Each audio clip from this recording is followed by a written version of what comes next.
Good morning. Hello there. Hello, one and all. Apparently, we are live, and I sincerely hope we are. It says waiting for Sonia Poulton, but hopefully, you have got me here. Have you? Good morning, Sonia. Good morning. Good morning, all. Good morning, Crazy Bunny. How are you, my love?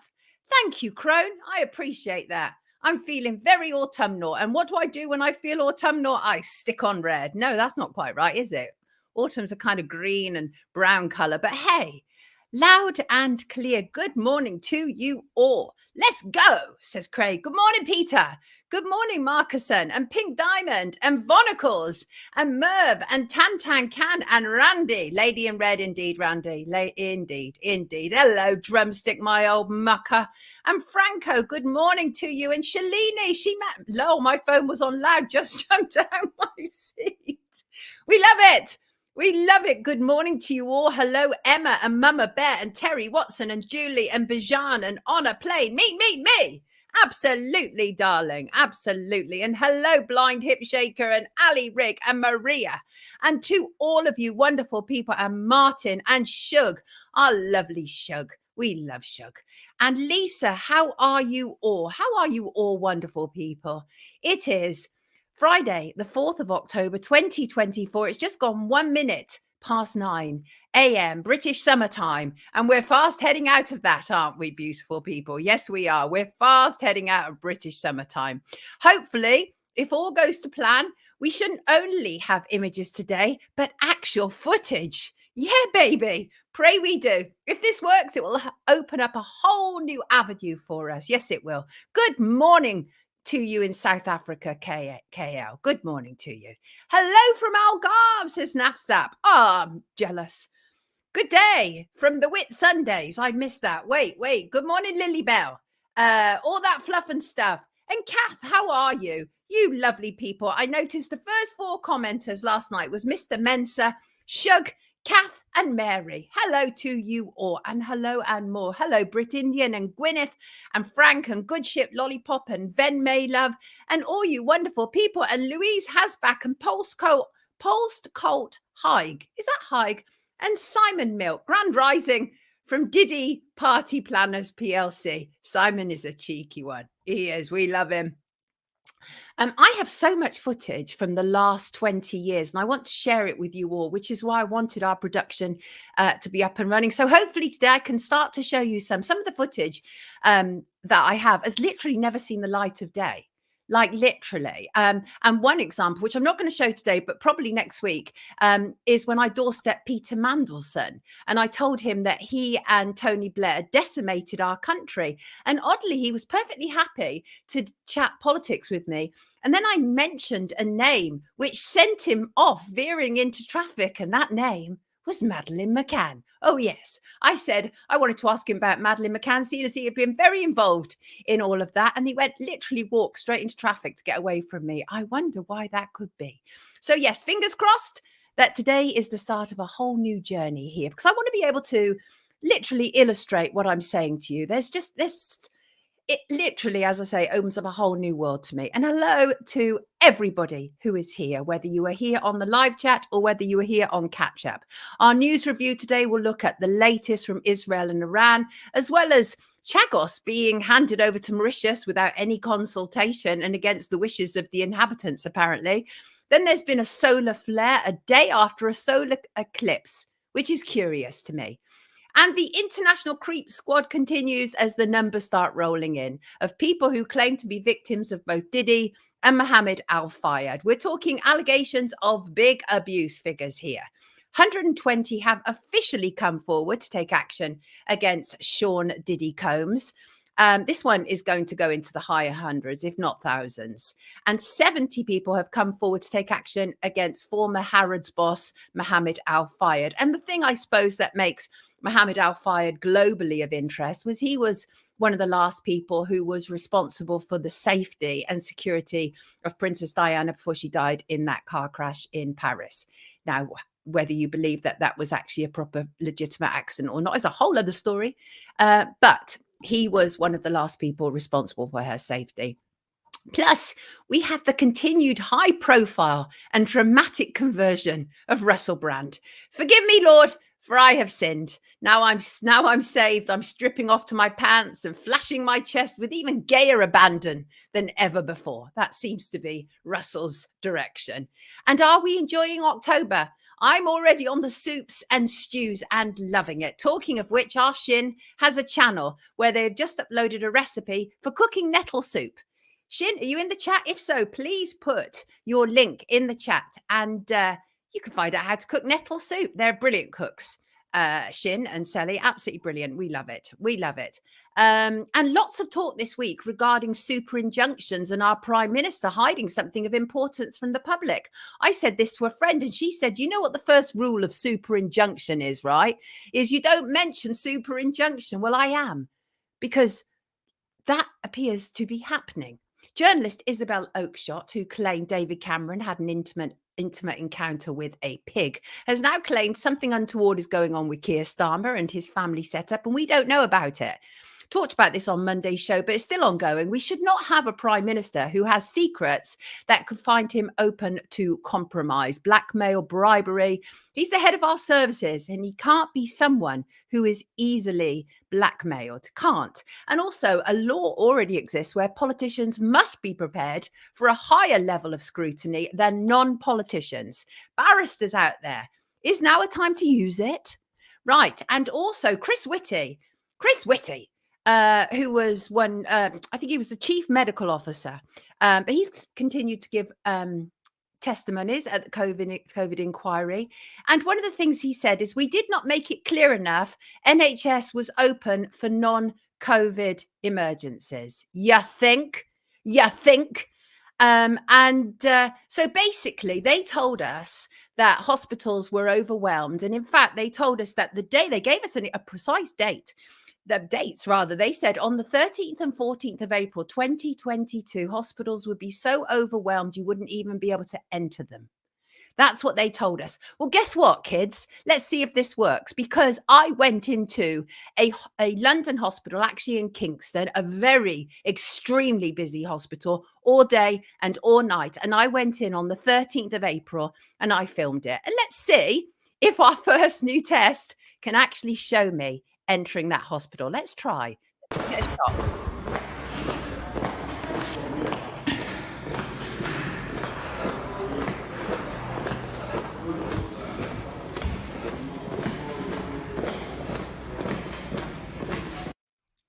So there was a brief look, and the only reason I stopped then was there was staff around the corner. But I think that gives you an idea. This was literally Kingston, and I can assure you, I went into many departments to try and work out what was going on, and there was literally only staff there. The car park was empty, but there was only staff there.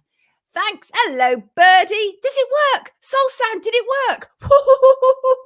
We are rocking and rolling today, kids. Oh, yes, we are. Yes. What? Is that true? Is that true, Chasing Liberty? Having skeletons in the closet is a prerequisite of being an MP or the Prime Minister. Yes, that's what they did say at the time, says Stephen. Remember that lady who went and filmed her local hospital, which was empty, and she was arrested in Gloucester, if I remember correctly. Birdie is with us, everybody. Birdie Big Bird. And it's lovely when people make it. Rock and roll, Sonia's on. We are rocking and rolling. And yes, we are. Soul Sound, did you put a link to your nettle stew in the comments? Why were they complicit in the lies? Oh, Humphrey, I mean, where do we even start on that? Where do we even start on that, my friend? Right, let me see if I can see what is going on. Oh, wait, I don't think my first guest has entered yet. Hopefully not. Otherwise, I'm getting us all confused. No, I think we're all right at the moment. Ooh, let's group layout. Let's try that one. Yes, that's about right. So, but Dr. Claire Craig, who's been on with me on a variety of different shows, had said about this whole comment that Chris Whitty was making was that it wasn't that they did not make it clear that the NHS was open. They repeated again and again, stay home, protect the NHS. They scared people and indirectly told them not to access healthcare. They did indeed. They did indeed. What's going? I'm here. Oh, chasing liberty. Wait, this must be Sergeant Grumpy. Let me add him to the stage. Good morning. Sergeant Grumpy. You're my first guest on my new production system, and it's working. It's so exciting. Good morning. It looks lovely as well. Yeah, I've been in your green room for 5 minutes listening to you chat away. It was quite illuminating. But the donuts are rubbish. Oh, I'm very sorry about that. I'll make sure that our hospitality improves somewhat. John, it's lovely to have you with us. John Porter, of course, he's an ex-cop turned investigator of news and conspiracies and a darn good commentator as well. John. Well, thank you. You're very welcome, John. What on earth is going on? Let's start with Israel and Iran because it seems the right place to start. Starmer is telling us we stand with Israel. Anyone see him put his hand how he put his hands when he said that, by the way? He literally maneuvered like this? them. Yeah, he maneuvered them into place. I wonder if I can just... Yeah, just like that. I know. I don't put a lot of stock in this. And I know people will say, yes, but they're showing you everything in plain sight. But I'm a bit skeptical because when you're public speaking, you've got to do something with your hands. It's true. It's very true. It's very, very true. And I get that as well. And it's like sometimes when people kind of catch you and they say, oh, you're doing 666, but actually you're saying okay. Yeah, I know. But I having can't said think that, what other things people do. I can't either. Yeah. But having said that, Starmer is a deeply untrustworthy individual, isn't he? And when he says, I stand with Israel, is he speaking for you, John?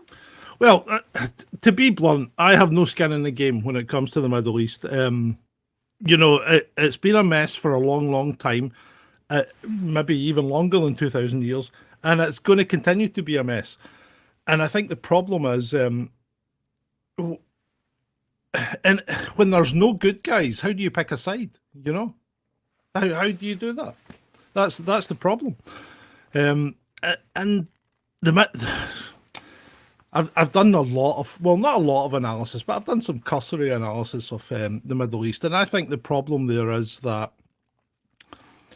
nobody likes anybody, but there's one country in particular that everybody likes to kind of hate.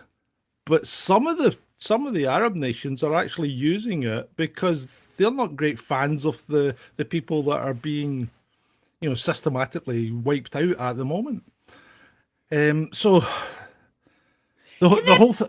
Can there be any winners, John? Can there be any winners in this, though? Because what we have, obviously, is a back and forth now. Okay, we have, Israel striking Hezbollah striking Israel. It's going to go backwards and forwards. And obviously, it's probably going to intensify leading up to October the 7th as well, the anniversary. Yeah. But there must be a solution to this. Do you even have a clue what a solution to the Middle East conflict could be? Yeah, and I see I've upset the chat already, but that's just part of what I do.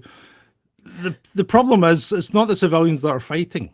Yeah, civilian in any kind of war, civilians always lose. And you only have to look at recent wars around the globe. Civilians die everywhere because. In most cases, the people that fight wars are old men sitting in comfortable seats and just directing young men to go and kill each other for their purposes. And civilians, unfortunately, become collateral damage. And that might sound horrible, but that's how the world works. And it's not changing anytime soon. And I think the problem with the Middle East just now is Israel has gone all in on the basis of the October the 7th last year, and they've stirred up an awful lot of problems. They've committed some what we'd say are definite, war crimes, especially against other sovereign nations like Iran. And I'll be honest, I didn't think Iran were going to strike back because I think the problem with Iran is it doesn't have a nuclear weapon, and they say they are committed to not having nuclear weapons. But I think they had a word with Russia, and I think Russia's had a word with the US, and they're backing Iran up, and that's why Iran's felt that they're able to make that reprisal strike. And to be honest, Iran seemed to have destroyed nothing but military targets. Yes, there may have been some collateral damage, and unfortunately, it looks like it was a Palestinian that got hit by a rocket or shrapnel from a rocket, but they seem to have destroyed quite a lot of Israeli military, including a lot of F-35s, which is quite interesting. But the Israelis will never admit this because they just will not speak about damage to their military. No, they won't. They will constantly deny it, obviously, because they see it as a weakness. They see it makes them vulnerable. But John, the thing is, when you step back from it, right, what we're dealing with, I mean, this is my position, is what we're dealing with is a wholesale takeover of people's homes. The whole settlement program is patently wrong. And what it appears to be to me is that Israel have the backing of powerful nations, whereas Palestine, of course, do not. And it would appear to me personally, if I was in charge of the country's finances, our country's finances, our nation's finances, I would actually fight to remove any kind of financial backup to anybody currently in war, be that Ukraine or be that Israel. I certainly wouldn't support the weaponization of Israel. So where do you stand on that? Well, I think the problem is that I'm maybe looking at Israel as a different concept, and most people think Israel rules America because of the amount of influence they have in the American political system. But have you ever considered that Israel's a really valuable strategic base for America, because effectively it's a large aircraft carrier in the middle of the Middle East, and it keeps the Middle East unsettled, which helps the American economy, because you know what's going to happen shortly. Oil's going to go up because the supply is going to be restricted because somebody's going to hit an oil refinery or something out there. They've already hit an Israeli gas drilling rig, I think, in the Mediterranean. So I think America looks at Israel as its base of operations in the Middle East, and the problem is Britain still has this.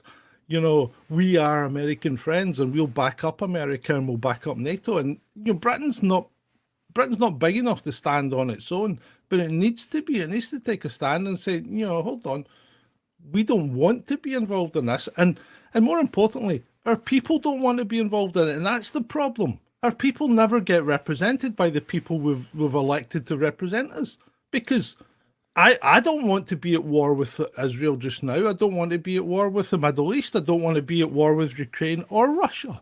I don't want to be at war. But, the politicians do.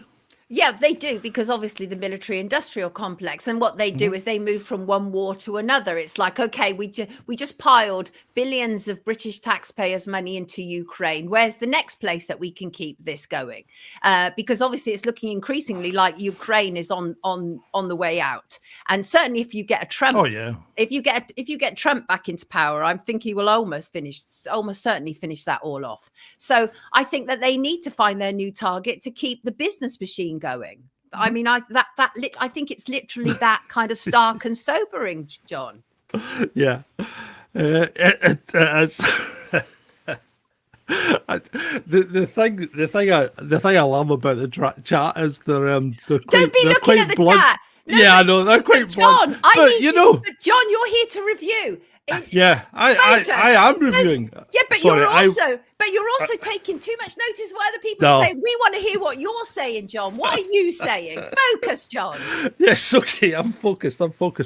So currently, Israel they haven't struck back at Iran yet, but no doubt they will. Now, I thought that Israel would use a tactical nuclear weapon against Iran, because really they are now getting to the stage that they're almost like Ukraine, and they're desperate, because Ukraine are desperate. They're throwing out everything they can, like that. They tried to bomb the Kursk nuclear power plant the other day. They didn't make it, thankfully, because you don't want a nuclear power plant being hit. God. But I think Israel's in the same boat so they're now currently concentrating on continuing to bombard southern Lebanon, which, it's a sovereign nation, but it does. The thing is, there's just there's so many moving pieces in the Middle East. It's Right. almost impossible to keep up with it, isn't And it? that, I think, is a fair point. And I wonder whether that's by, a deliberate act in itself, really, Yeah. to Well, I kind think of. it is. Yeah, I think to a certain degree is. So really, John, what you're saying is that at this moment in time, I mean, is there any solution? This has been going on for the entirety of my lifetime. And I don't know if there is a solution anymore. Because it doesn't appear that certainly Israel is not prepared to contemplate the two-state solution, are they? Not at all.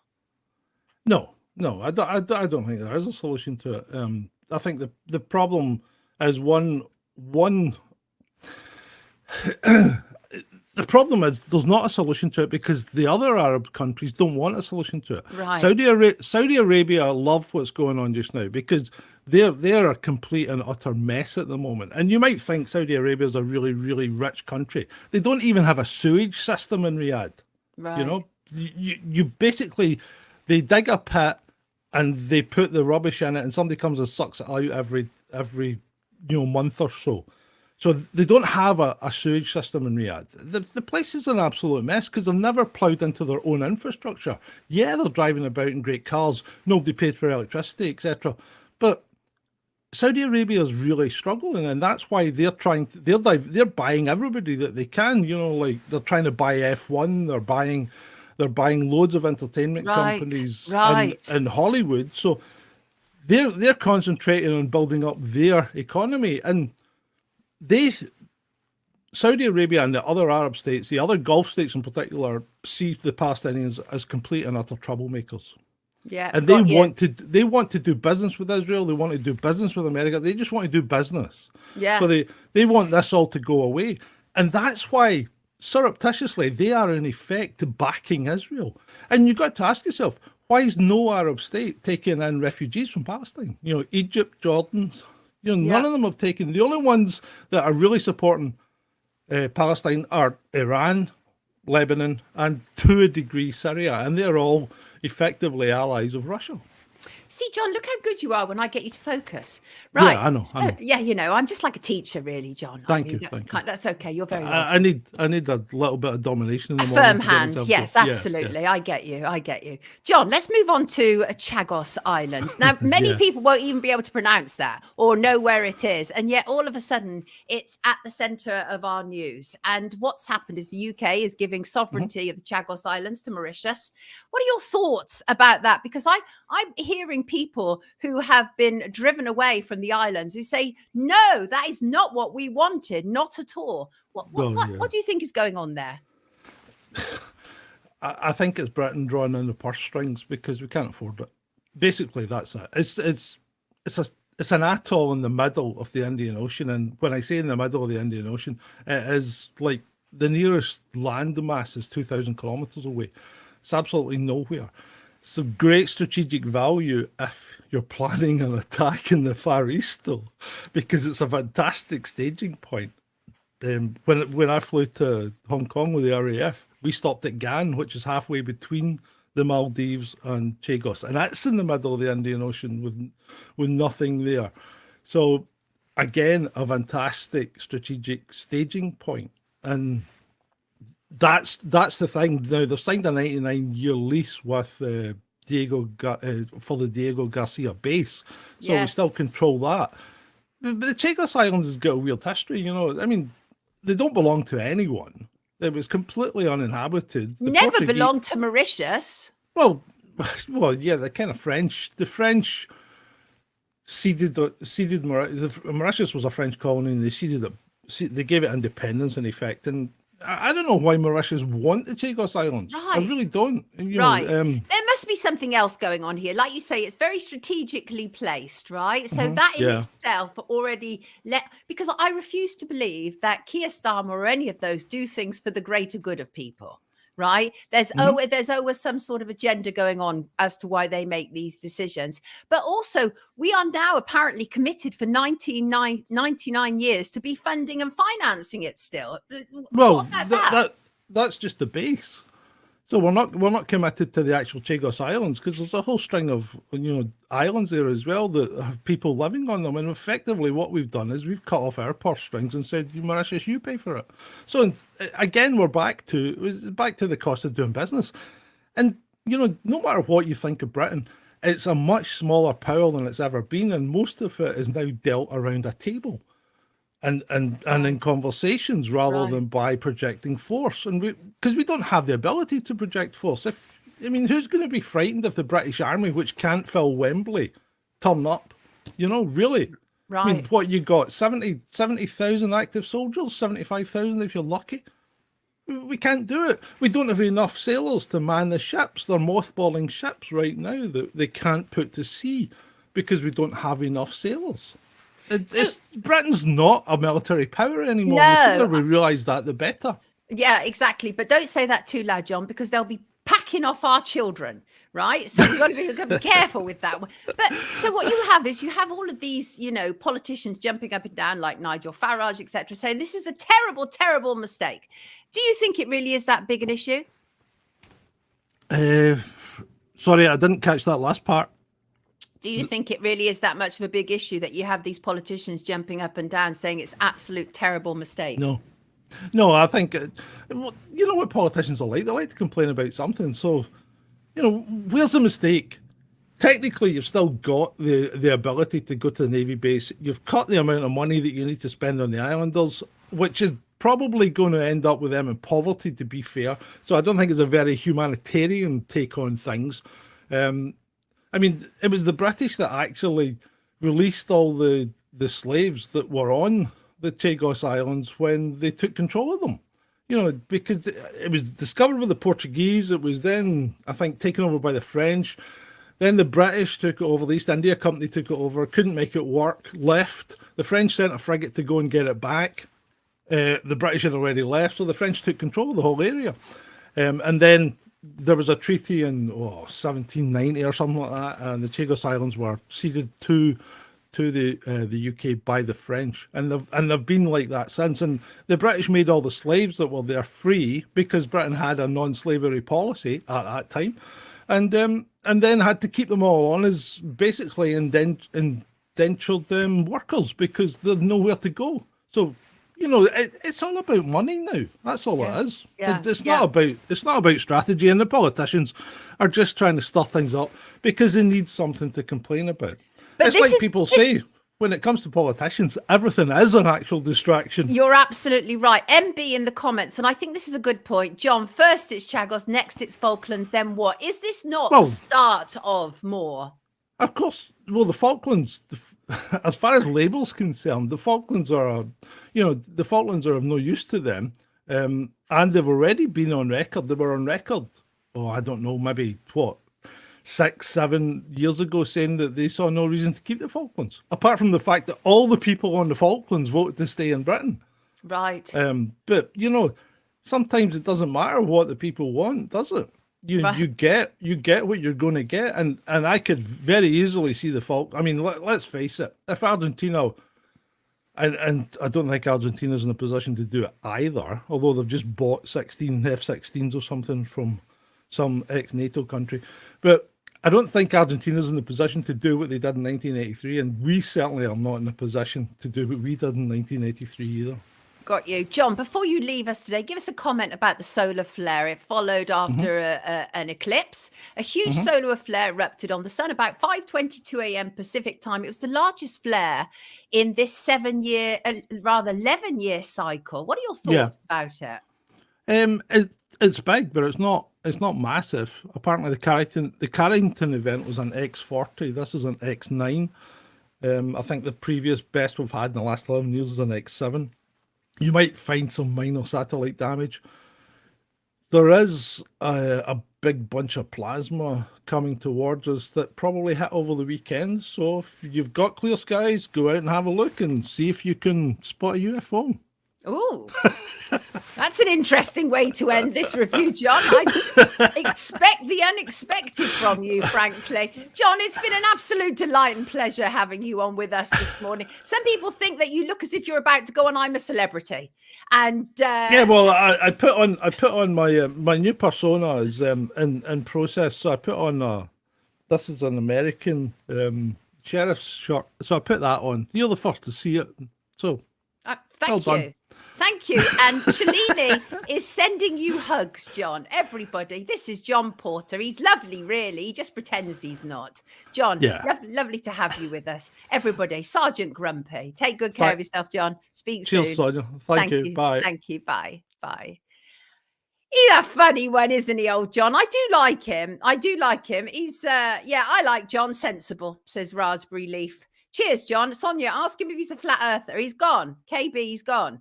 Denmark is head of Hobbit land. There are some funny comments here today. I know, John, he's a teddy bear, says Shalini. He is really, Shalini.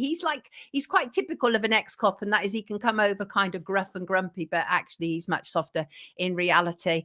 I want to go to our next guest shortly, but before I do, can I just say, look at this. Thank you, Trev. 3D printout of Michelangelo's David. How terrific is this? Like, I would love a 3D printer. That isn't asking anybody to buy me one, by the way. I just think this is absolutely amazing. Trev, thank you so much for this. Isn't that incredible? Isn't that just incredible? Michelangelo's David in 3D. Cool, says Soul Sound. It is. It's so cool. The nose, everything is perfect. Like, everything is just so perfect. I know, Crone. I love it. I love stuff like this. Thank you so much, Trev. They're giving you loads of wonderful comments in the chat. Now, very serious story that we need to discuss. Missing Jack O'Sullivan. And I believe that Catherine O'Sullivan, his mum, is already with us. So let us bring her in, because this is a story that we need to get cracking on immediately. There she is. Good morning, Catherine. Hello, Catherine. Can you hear me? Let's see if there's an issue with the sound. No. How's the sound your side? Hello? Hello there? Hello? Oh, there you go. I should hear you now. Catherine? Oh, we can't hear you, Catherine. Love and strength to Catherine already. She's on mute. No, it doesn't say that, actually. That's really weird. Edit mic settings. What have we got? Automatically. No, everything is all fine from my side. It's definitely Catherine's side. Let me think. I wonder if going back out and coming back in again. I can't hear her. Oh no. Yes, I know, people. We will get Catherine. We're gonna find a way. I'm not quite sure how. It might be. I was playing with the video. If not, Catherine's side defo. No, just definitely not this side, people. Definitely not this side. I wonder what. George, 3D printing is an interesting topic. Well, let's leave Catherine having a little play around on the screen, because I'm sure we'll be able to get her. Turn it off and on again, says LB. Hello there. Hello there. Hello there. Definitely Catherine's side. Now, I wonder how it is her mic. Yes, definitely right. She's gone back out. Let's see if she comes back in again. We need to be able to talk to Catherine. Of course, her son went missing in Bristol this year, March this year, and has not been seen since. Yes, hope she gets through, Christine. Absolutely. Yeah. So hopefully she's going to come back in, and we're going to give it another try, because it's absolutely vital. Soul Sand says she hasn't got her mic on. Well, hopefully she's going to pop back in and get that mic sorted. Right. Let's right. While we're waiting for Catherine, though, let me look at another subject. And that is the Joseph Rowntree Foundation has revealed latest homelessness figures which show that more tenants are being evicted from their homes by private landlords, leading to rising homelessness.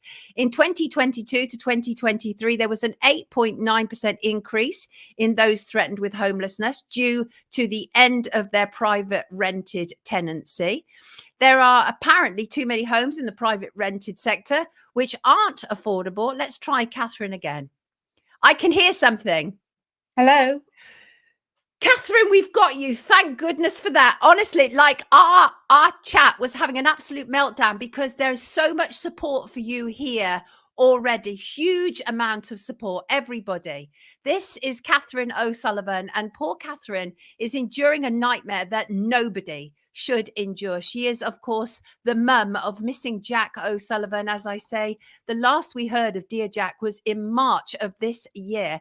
Your son has dreams of becoming a lawyer, Catherine, went missing after a house party in Bristol earlier this year. Can you tell us what you know?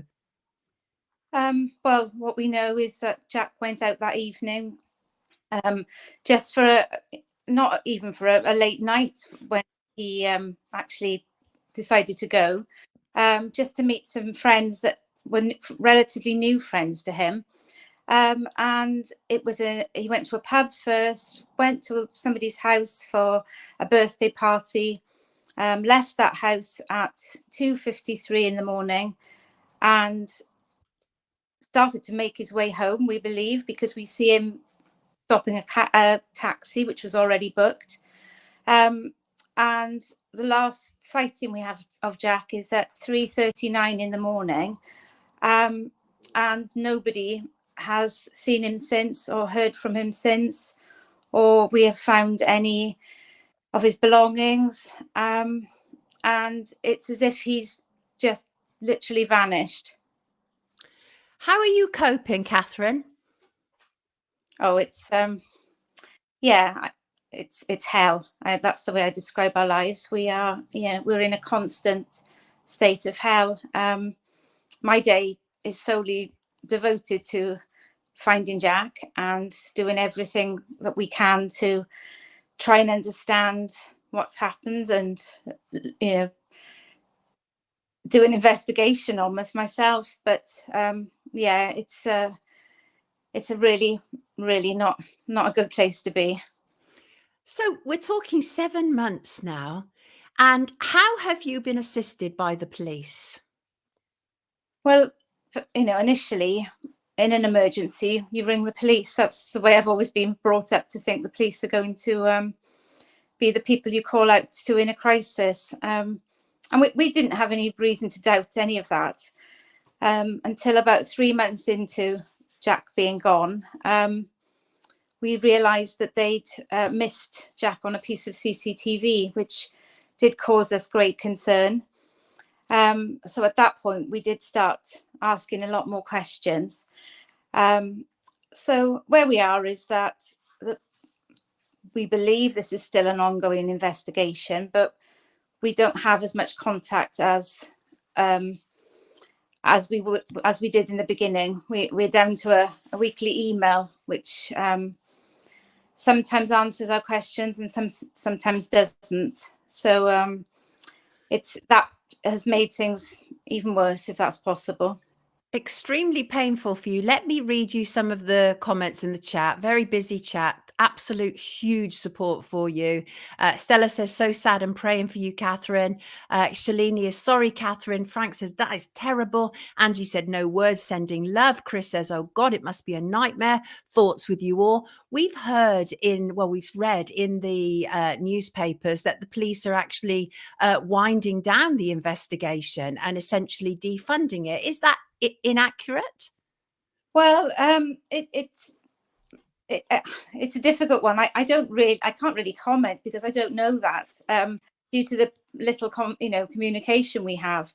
When we ask or we suggest things for them to be done, it's been a challenge to get them to cooperate, because their belief is that Jack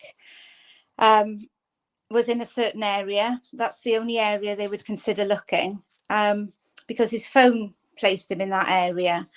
And from the very start, I've said, I don't believe Jack's with his phone, because if Jack's got his phone, he would either phoned a cab or he would have phoned myself or my husband or his brother. So that seems a ridiculous strategy to base all your search in the same place.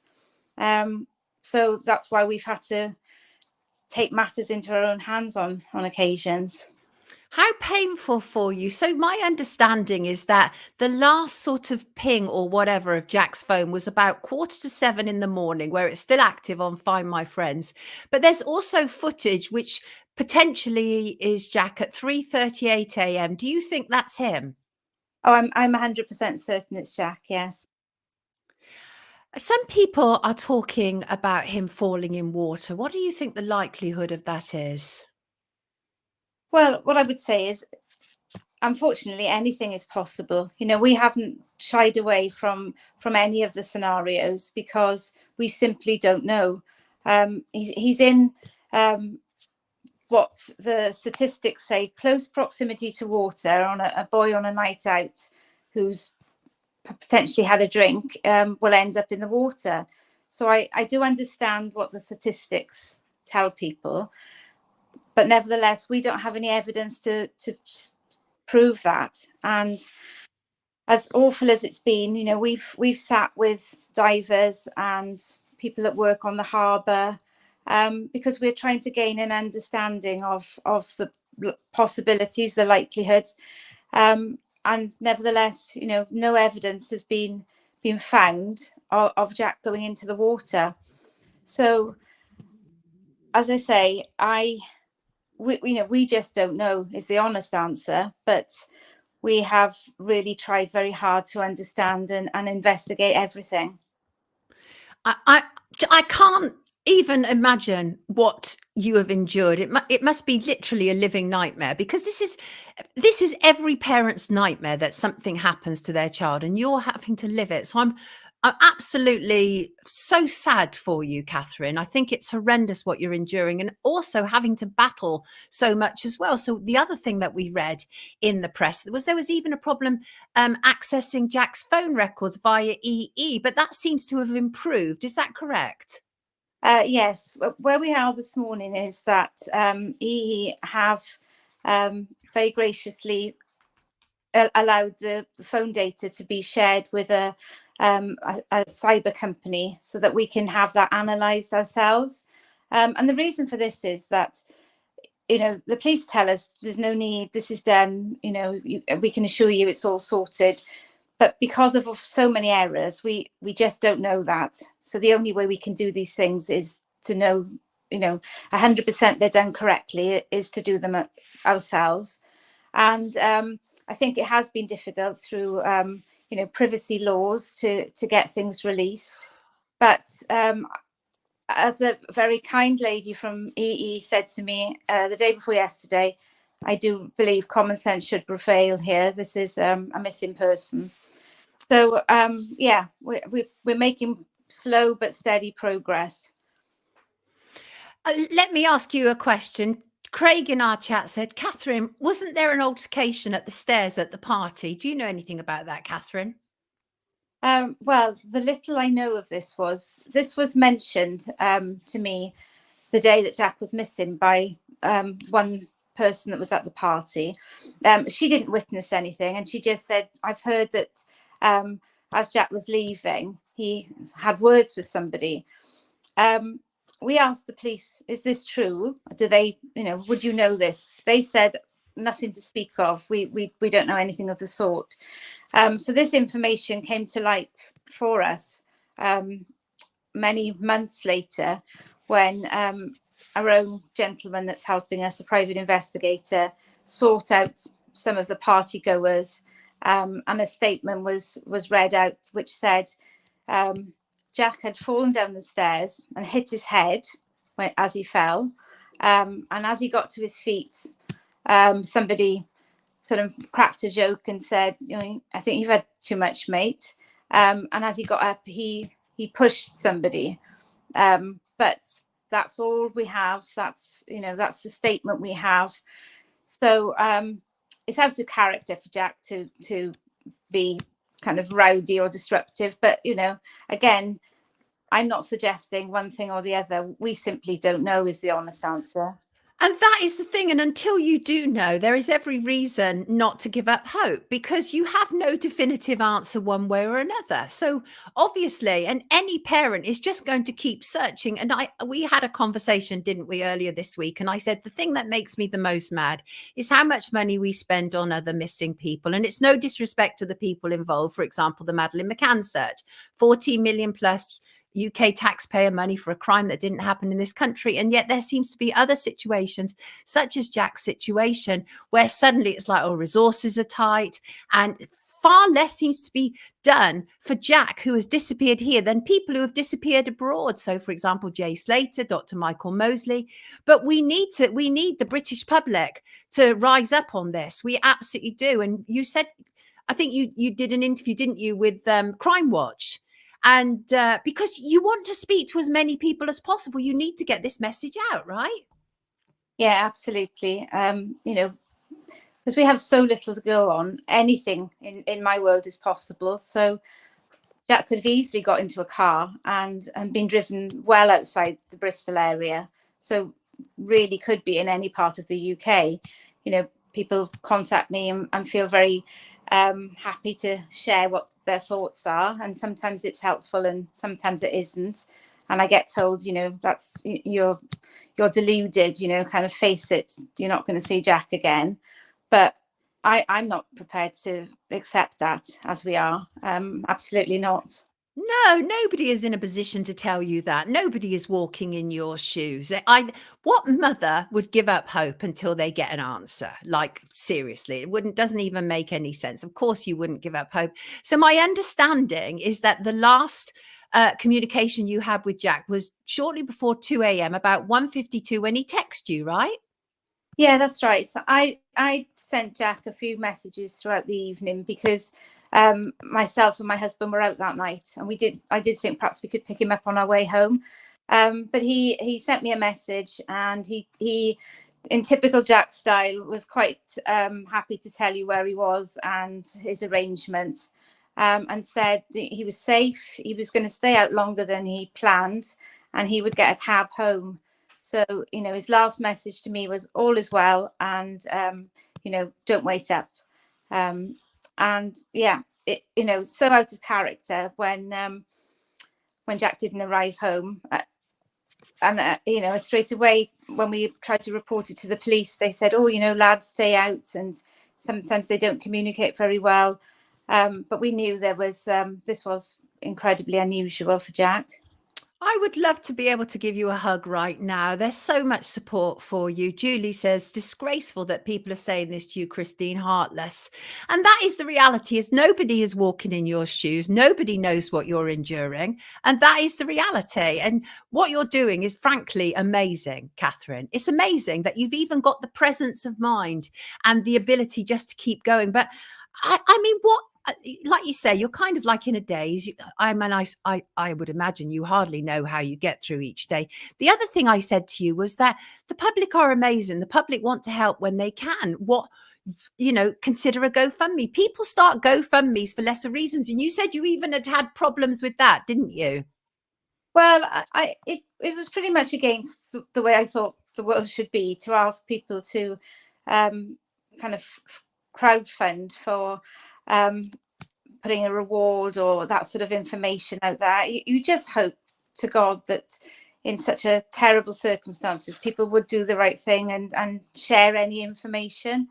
However, we have gone down that route, and we've been really, really fortunate and blessed by people who have supported us. But everything is just an extraordinary way to be. But we're open-minded. We'll try anything. We are very grateful of the support we're getting. So we just hope it continues. Just a reminder to anybody who's just tuned in, we are talking about missing Jack O'Sullivan, student missing Jack O'Sullivan, who wanted to be a lawyer, still wants to be a lawyer because there's no reason to believe he's not with us anymore. And he disappeared in Bristol on, was it March the 2nd? It was the early hours of March the 2nd, wasn't it? Some people in the comments just joining and saying, what area was it? Let's hope he find the location, says Crazy Bunny. Keep going, Catherine. Your love for your son will get you through. And I believe that. Catherine, I think what you're doing is actually amazing. As I say, I think you're formidable. It is incredibly hard. Is there anything that we can do? Anything at all? Well, I think just the fact that you're covering this is a blessing to us, because I do appreciate now, after this horrendous few months speaking to missing people's relatives, that it's so hard to get the awareness. So yeah, we just need to keep spreading the word and asking people if you have any information, if you have, even a really small, what you might think is quite an insignificant thing to say, to share it with us, because we are desperately trying to put this jigsaw together. I'm sure you are, everybody. This is Catherine O'Sullivan. And if there's anything at all you've seen, you know, when they say on adverts, even the smallest thing, even if you think it is of no consequence, if it is in any way related to the disappearance of Jack O'Sullivan, we need you to contact the police. Is the police the best place to go? Or do you have a page or anything else like that, Catherine, that people can connect with you? Yeah, well, there is a tremendous Facebook page that's been set up with all the information, all the details, and there is also a website that's been set up, and people can actually send in information into that anonymously if necessary. So you might feel, I know something, I really don't want to get too embroiled in this situation, but I need to share this. Then yes, please come forward. Absolutely. And Catherine, I'm going to keep contacting you and seeing if there's any updates. You are always welcome to come back on, even the slightest update. Absolutely, you are. Everybody, this is Catherine O'Sullivan, and we need to find Catherine's son, Jack. We need to find him. We absolutely do. Take good care of yourself, Catherine, and hopefully speak to you very soon. Everybody, Catherine O'Sullivan. Awful. Absolutely awful. I'm so sorry what you're enduring, Catherine. I genuinely am. It's just awful. Absolutely awful. Yes, stay strong. Stay strong. Stay strong. God bless. She needs this EE data. She does. I can't imagine the pain of not knowing what's happened to your child, no matter their age. Absolutely. It's horrendous. It's just horrendous. I can't even bear it. The poor woman having to deal with this. And isn't she amazing herself? Isn't she just amazing? She really is. Yeah, I have so much respect for her.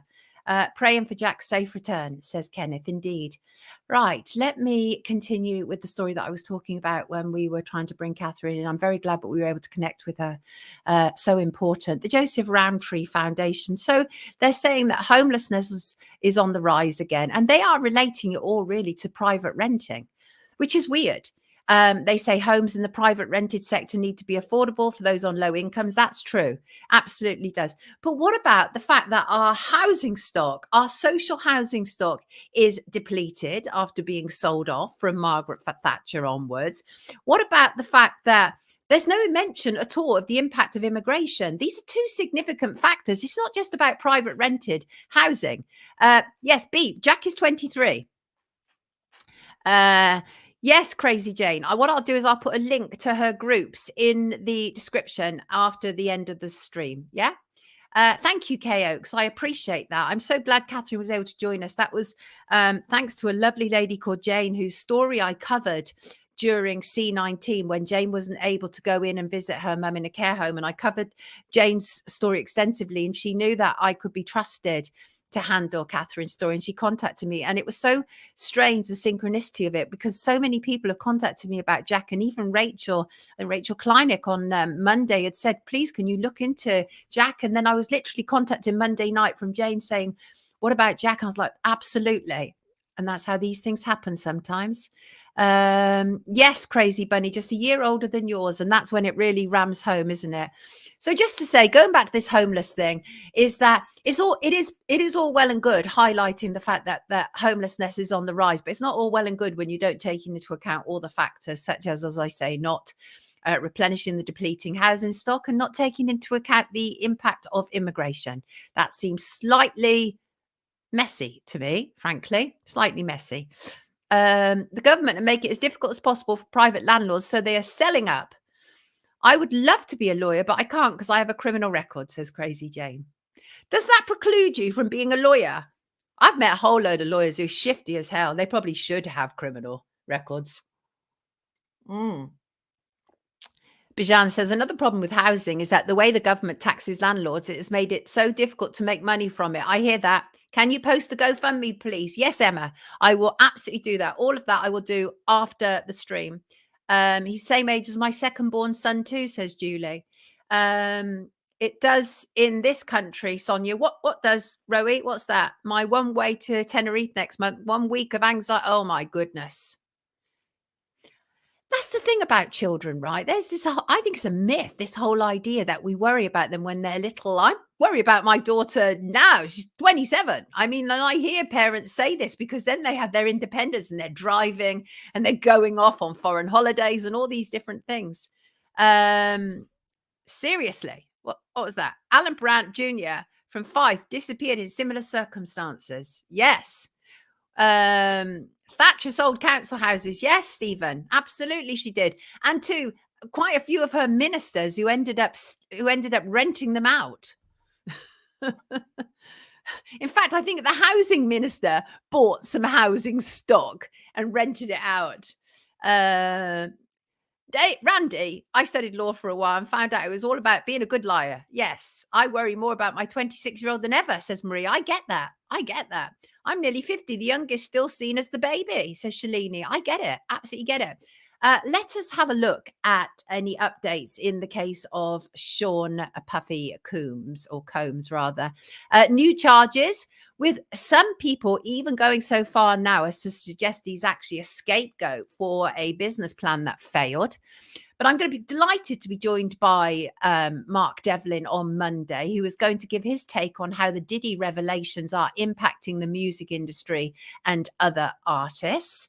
But for now, obviously, Cassie Ventura's lawsuit set the whole ball rolling. That was in late 2023, I think about November. So around roughly this time last year, former partner of Diddy, she filed a multi-million-dollar sexual assault lawsuit against him before a further 11 civil complaints were brought by claimants who alleged they had been assaulted between 1991 and 2009. In March, police conducted what was actually described as a military-level force raid on Sean's home.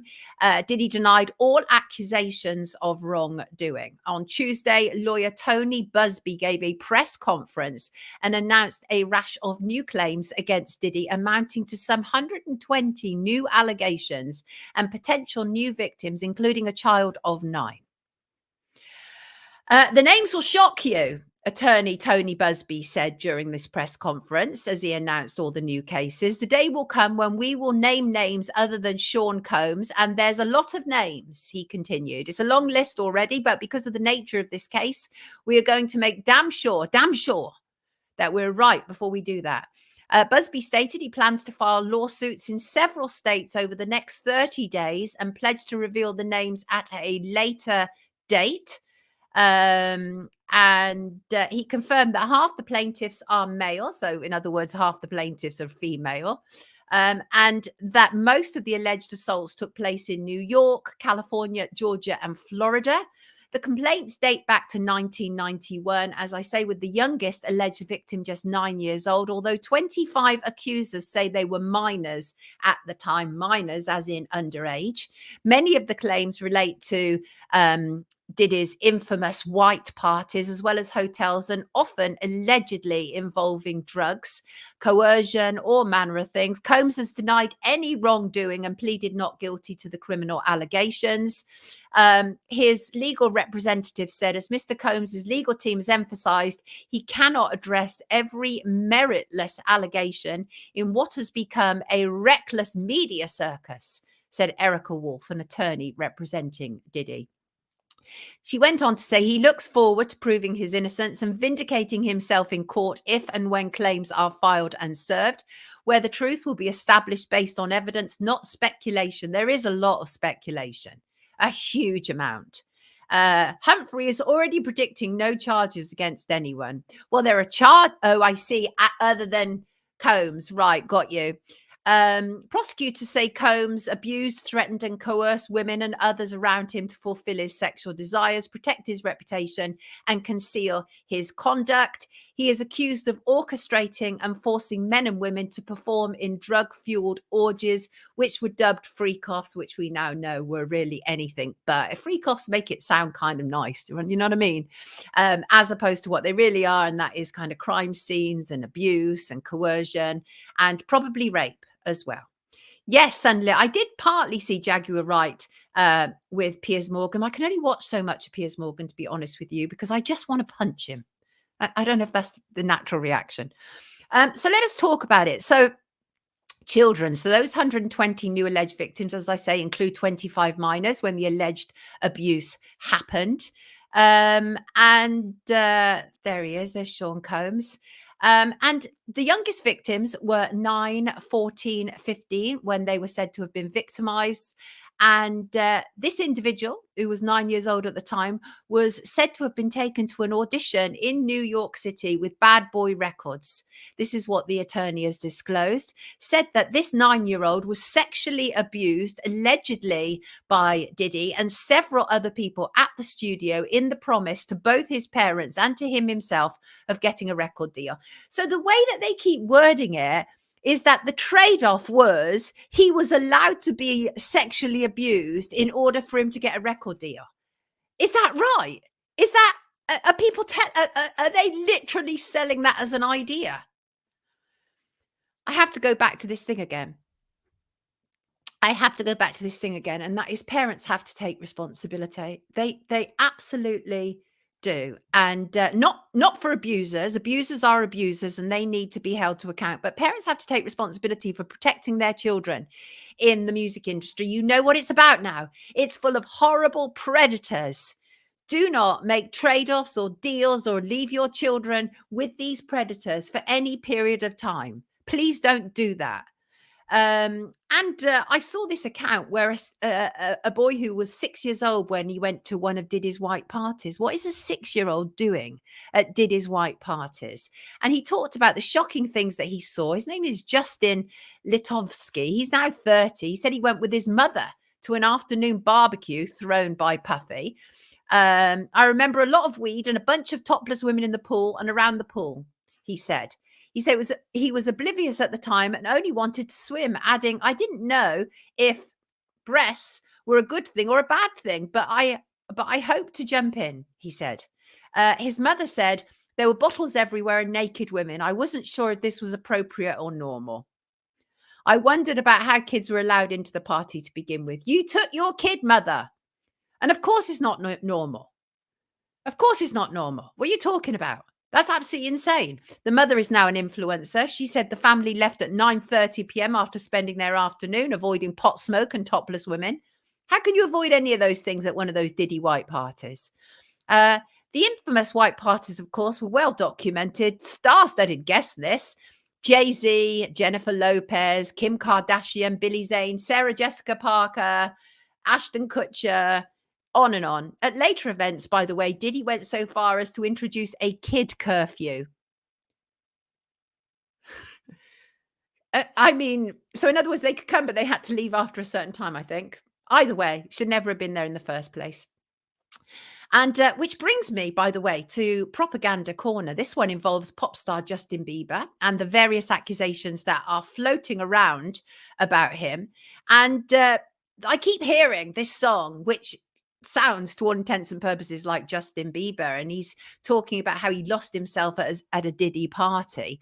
It's garnered millions and millions and millions of listens, and people are like, oh my God, he actually confessed. Justin Bieber confessed in one of his songs what had happened to him. Yeah, it does sound like a confessional and a charge sheet against Diddy. The only problem is it's fake. It's not a Justin Bieber song. It's a hoax, and millions have fallen for it. We have to become more discerning. We have to. It's absolutely insane. I mean, when I heard it, I was like, I can't believe this passed all the censors that Justin Bieber would have to go through. Apparently it's AI. Yes, absolutely. You can hear really, but how good is it though? That's the thing. These things are just quite amazing. I mean, I heard it. I was like, that's Justin Bieber's voice. But people fall for it, and they make whole videos about it. And look what Bieber said about losing himself at a Diddy party. And as I say, everything about it sounds like it's Justin Bieber, but it's just not him. This may mean nothing to you, but all of it contributes to the degeneracy of our knowledge.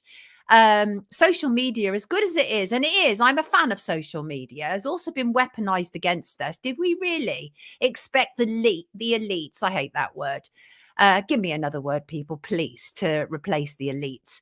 Did we really expect them not to weaponize it against us, though, and introduce all this kind of technology that was going to fool us so we don't know right from left? We don't know what is right and what isn't. I mean, yeah. Randy says, please link to what video you were talking about.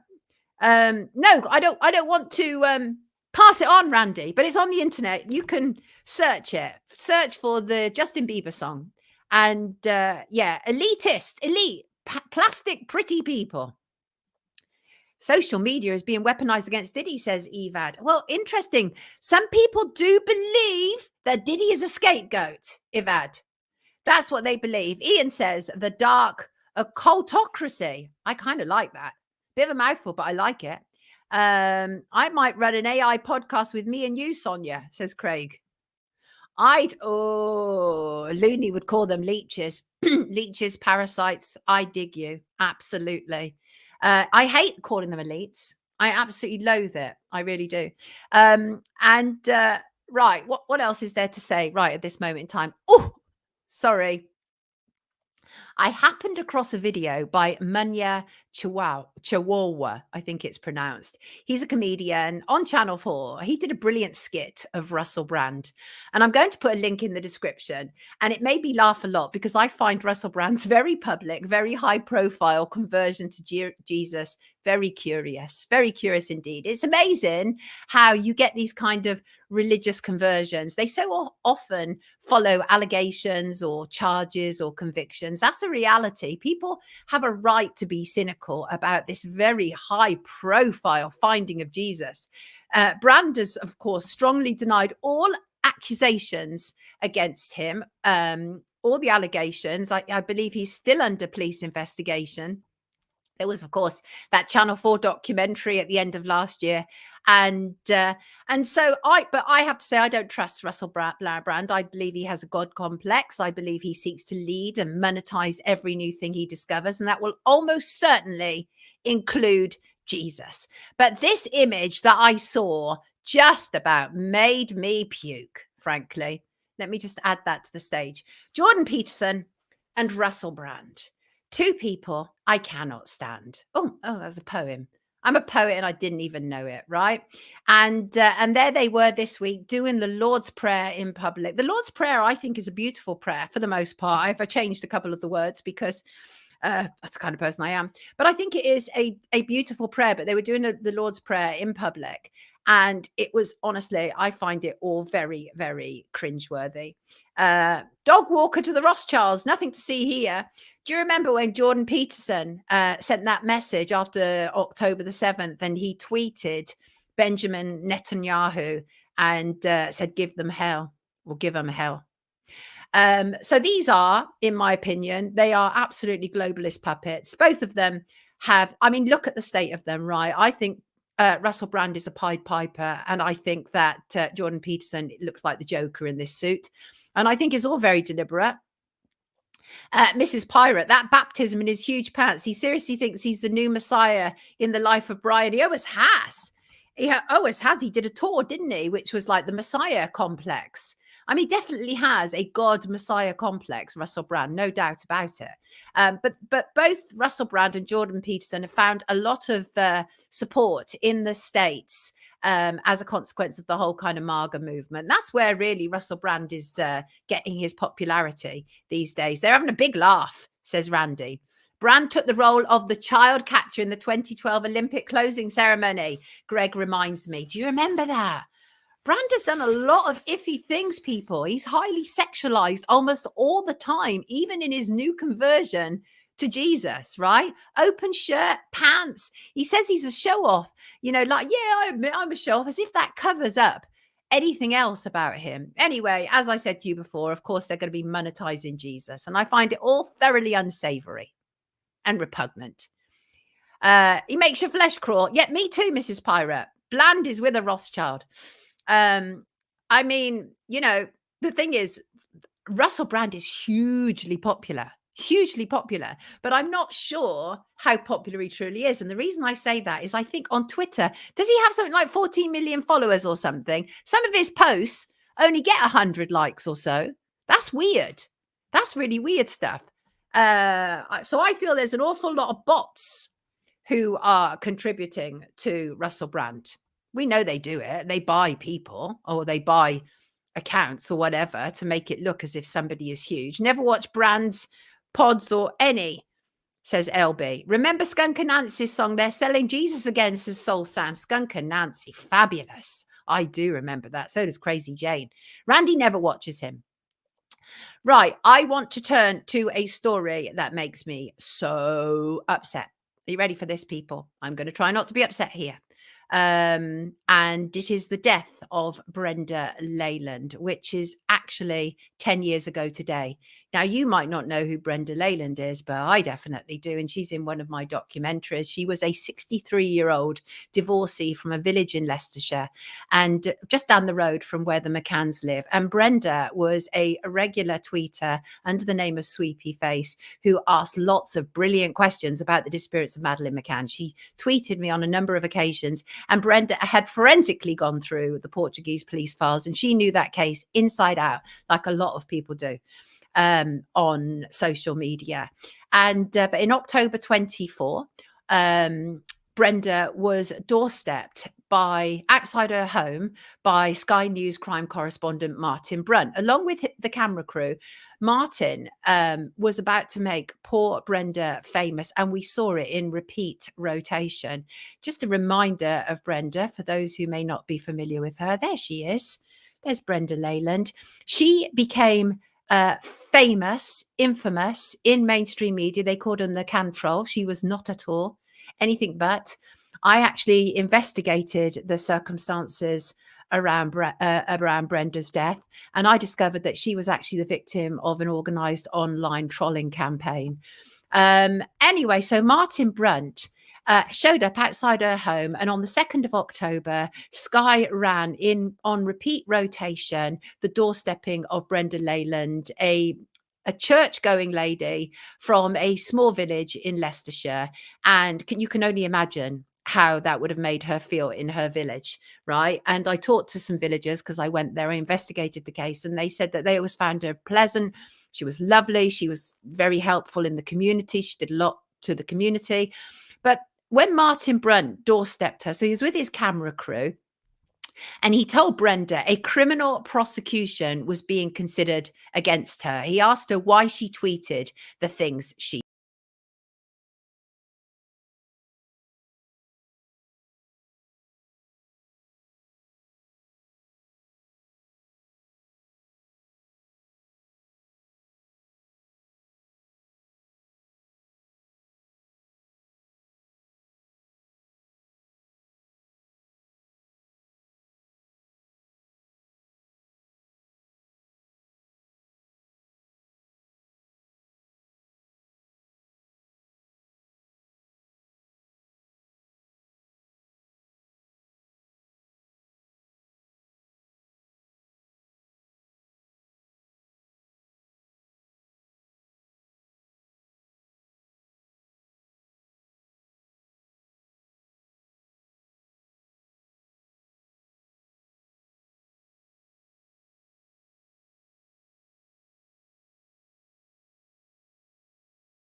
Right. Bear in mind that normally what happens when there's an apology, it's buried like on page 27 in a corner. But the McCanns and their friends, they got a front page apology on the Express, and that sent a message to many people, and certainly to the media, that you got to be quiet about this. You got to calm down. You've got to stop asking questions of Kate and Jerry McCann, right? And but anyway, I am back. Yes, you did lose me momentarily. What did you lose me completely? Like, you couldn't see me at all? Could you see Brenda's image? I hope. Well, I'm still getting used to the system, but it's working quite well. But I want to play you something in a minute. But so that was October the 2nd. Sky played that. Jerry McCann had his editorial in The Guardian. Then on October the 3rd, a day after, Jerry McCann, a cardiologist at a Leicester hospital, appeared on BBC Radio 4. He called for an example to be made of people who repeatedly questioned him and his wife on the internet. And Brenda was about to be, well, Brenda had already been made the example of. That, as far as I'm concerned, was the moment that Brenda's death warrant was signed. That's how I feel. A media pack, absolutely determined to track down what they described as the troll, descended on Brenda's home, but she'd already left. This is a clip from one of my documentaries, Public Relations and Saving Reputations. This is literally me in the hotel where Brenda Leyland escaped to get away from the media pack. Around her, as Jerry McCann called for trolls to be made an example of. With the media pursuing her like a pack of salivating bloodhounds, it was here that Brenda Leyland escaped to, the Marriott Hotel in Leicester. And it was from here that a media storm whirred around her, as Jerry McCann called for trolls to be made an example of. Trolls, in this context, I should point out, being a euphemism for anybody who dared to question the abduction theory story. And Brenda questioned that abduction theory story. A theory, I should point out, that even the McCann's own spokesman, Clarence Mitchell, says is a working hypothesis. And it was from here, at the Marriott Hotel in Leicester, that Brenda Leyland was found dead. That still guts me. When I saw that clip again yesterday, that still guts me.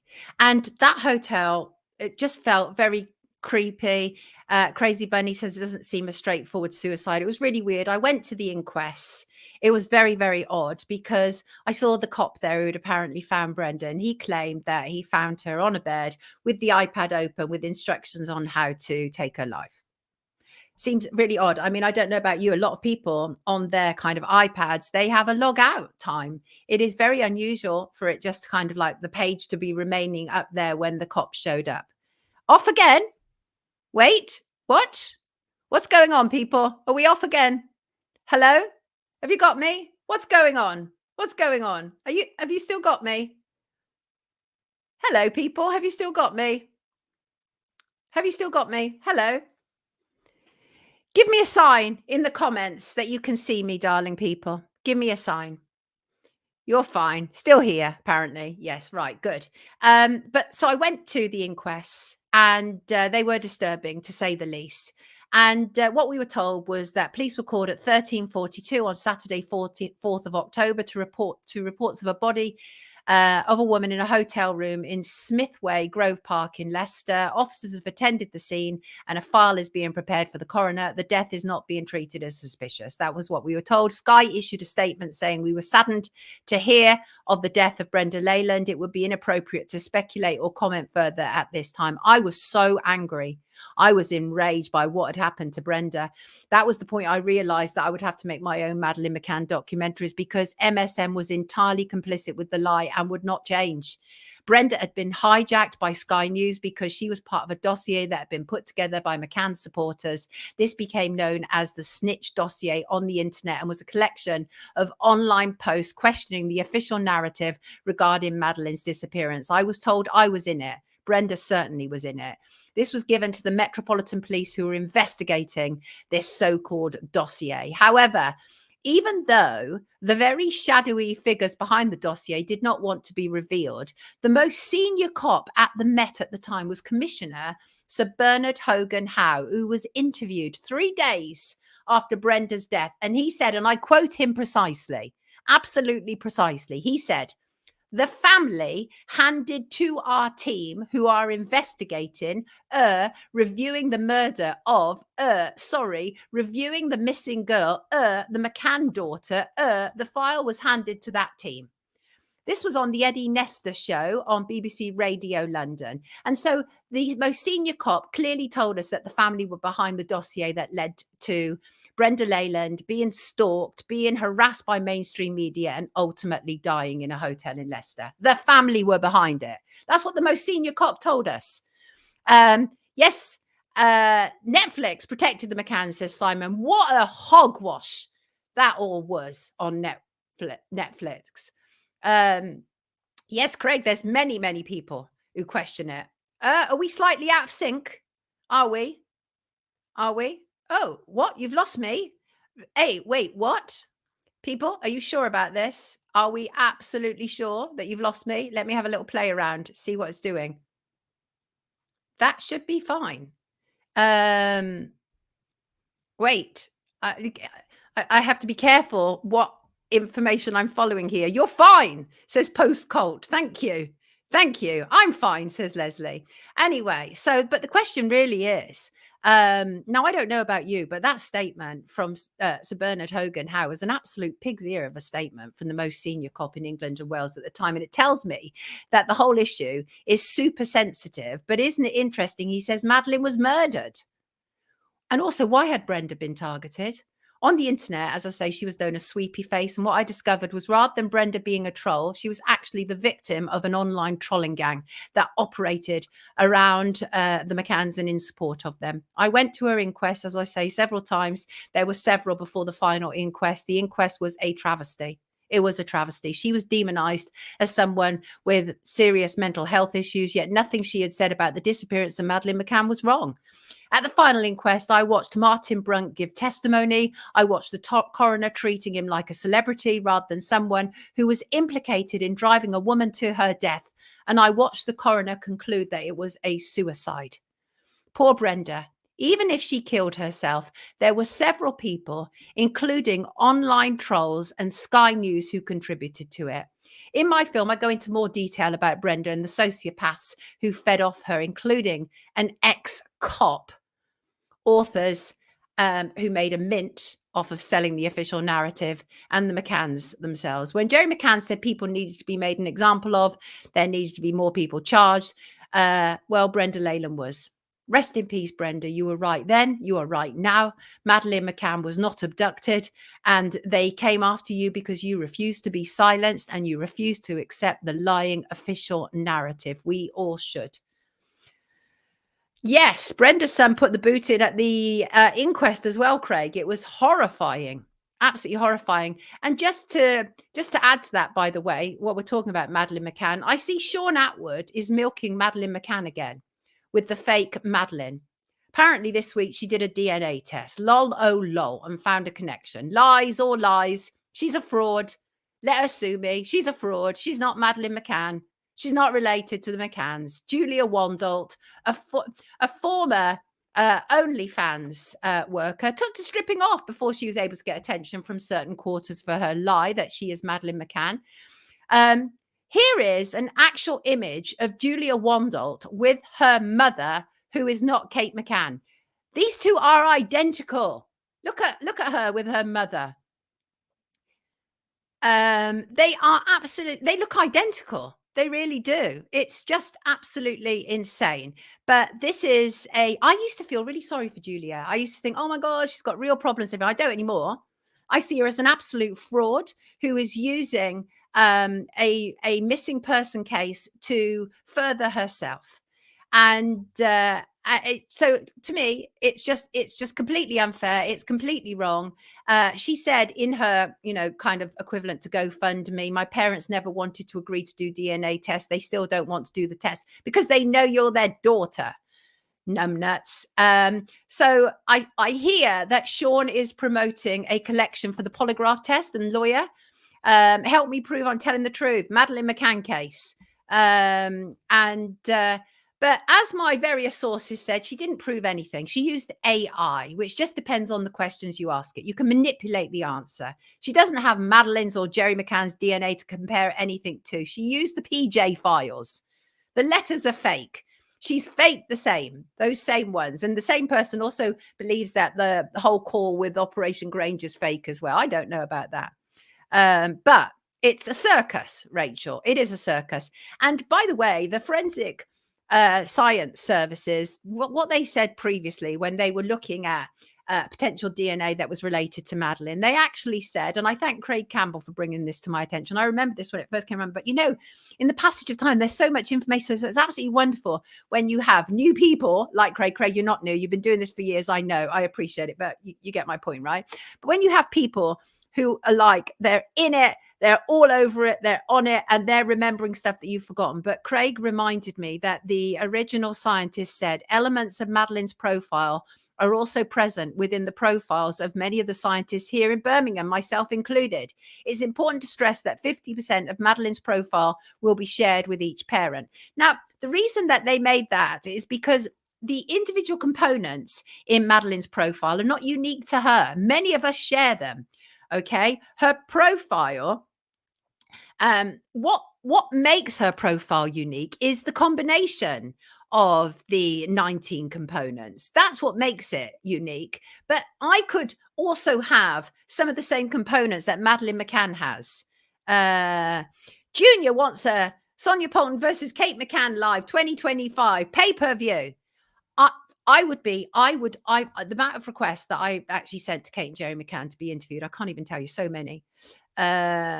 Yes, Luke said Sean will be having her call him daddy next. Well, of course, there was the whole Daddygate thing. Now, the thing is, Sean, I'm really angry with you for doing this, right, to do with Julia Wanda. I'm really, really angry. And now that I've got my system functioning, Sean, I'm probably going to end up playing clips where you admitted to taking pictures of a trafficked woman, taking sex pictures, allowing people to come to your property to take pictures of her and uploading them to a sex site, where you admitted that to me live in a live interview. Because Sean, it doesn't appear that you've learned in some respects, because Julia Wandle has this OnlyFans background. I've seen images of her where she's, you know, like showing quite a lot of her chest and everything, very sexualized and everything. And I'm not really interested in any of that. But Sean is, it would appear, assisting in raising money again for a scammer. I don't like it. The Cali stuff was horrendous, says Lisa. It was absolutely horrendous. We are not gullible anymore, says Ian. Rowie wants me to do it. If I can find it, I'll do it. Yep, Soul Sound said for recent Maddie updates, follow, are you putting in only cans, which is a lot different to OnlyFans. Craig wants to know where all the money is going. Are you talking about Operation Grange or are you talking about the Madeleine Fund? Either way, it's all wrong. It's all very, very wrong. So basically, that's a fake Maddie, and Brenda never, ever should have died. She was targeted and she should never, ever have died. It was all very, very wrong. Sail Away says, genetically, you're more related to the average man in the street than you are to your own mixed race child. Hey, Sail Away, shut up. Stop that. I'm not going to have that business. What are you talking about? Dan says, profile, Pat Brown has called out Sean Atwood too. Rockshot says, Sean is a former drug dealer and now still a BS dealer. Dan shall move like a snake. So many grifters nowadays, says Stephen. So many. It's horrible. And good morning to Dave Pider, who left a comment after Monday's show saying, this is in reference to, obviously, we had H.G. Tudor on Monday's show, H.G. Tudor from the Knowing the Narcissist series. And I've had so many comments and so many messages. People really enjoyed him being on, want him back on again. And I know it can be irky, right? I know it can be irky listening to an H.G. Tudor, right? But anyway, here's a comment from Dave. I quit my last very well-paid job because of interactions with my narcissistic line manager. For my entire adult life, I was confident that nobody would be able to get one over me to the extent that I couldn't fend them off. I'm talking about senior project management positions until I met that guy. He had a way of manipulating me and others that was so pernicious that it took me about a month to figure out and damage my self-esteem in serious ways. Those people are more dangerous than you think. They absolutely are. They're parasites. They are parasites. Rowie says H.G. Tudor was brilliant, Sonia. Thanks for having me on. JDV wants to know, sail away, why? I want to know as well. I'm going to be looking into that. Don't anybody think that you could even get a cigarette paper between me and my darling daughter, ever. I always, been kicked out from all my jobs for speaking truth, says Randy. But I think we can relate to that. It's awful having to deal with a narcissist, even worse when it's your boss. Just awful, grotesque, gruesome. Right, what else are we working through here today, people? Let's do an update on Lucy Letby, because that is a story that is shifting faster than anything I've actually seen. I mean, it's insane, right? That case is crashing as faster than Building 7 on 9/11, frankly. I've never known anything like the Lucy Letby situation in kind of all my years as a journalist. It's extraordinary stuff. There she is, Lucy Letby. And we've reached a situation now where if the CCRC, which is the Criminal Case Review Commission, do not do a review of Lucy Letby's convictions, the whole world is going to question that this is a miscarriage of justice. I've literally, like I said, I've never known anything like it. It's mad stuff that's coming out during the inquiry. Lucy Letby, just a backstory, of course, a former neonatal nurse at the Countess of Chester Hospital in England, convicted in August 2023, and again this year in a retrial, convicted of the murder of 7 little babies and convicted with the attempted murder of a further 7. She has always protested her innocence, and more people are realizing there is a serious problem with this conviction, a very serious one. It is an unsafe conviction. And I've had many brilliant people who write to me. Dr. Dewey Evans is turning out to be someone of interest, obviously. This is someone who is a prosecution witness, and he's changed his mind about the death of one of the babies. And it realizes that baby C was not killed by the injection of air into the stomach, which is what had been said before. And Dr. Phil Hammond, who is a doctor who questions the potential unsafe conviction of Lucy Letby, actually tweeted about this and said, if you email Dewey Evans, as I have at length, he now admits that he got it wrong over air injection by the NG tube in all 3 cases, that the Court of Appeal document is factually incorrect, and that he changed his mind over the causes of death and now thinks it has nothing to do with air down the NG tube, but rather air injected into the veins, which he somehow failed to spot first time around. So he changed his mind halfway through the trial and nobody spotted it. Is that even allowed? We are finding out this is the craziest story. It almost appears that they convicted her and then investigations are being conducted. It's insane. Fox said the powers that be might openly leave Lucy Letby's case be shown to be a miscarriage of justice and leave it there as part of the demoralization of the population. Fox, can I just say to you that one of my thoughts last night when I was kind of compiling today's show was, so many people now are saying this is a potential unsafe conviction and needs to be looked at again. But what if they just all leave us in limbo land? It is demoralizing. Yes, Stephanie, is exactly like the film Protocol 7. The corruption continues to this day. That, of course, is the Andrew Wakefield film. Brilliant film. I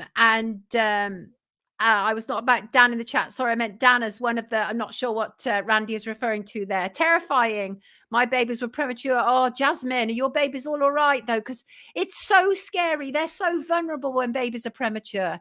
Now, but going back to Dr. Dewey Evans, bear in mind, he was a key witness in the Lucy Letby trial. And the fact that he has now changed his mind about how the babies was killed, this is significant. Yet he won't go fully in. He still insists that she killed the babies. But how can that be? Right? And she wasn't working also on the day that baby C was harmed. Right? A BBC investigation has found out. Even the British Medical Journal is now asking what happens now.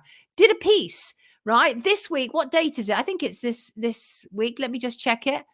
Yeah, 3rd of October, yesterday. British Medical Journal, Lucy Letby case, what happens now? And says a court judge, Lucy Letby, guilty of 7 murders and 7 attempted murders in August 2023. But in the years since then, questions have been raised about the evidence used to convict her. Institutional coven, says Ian. We are not impressed. Oh, Catherine, your son was 10 weeks premature. God bless your son. But it's an interesting BBC investigation for BBC's File on 4. Very interesting.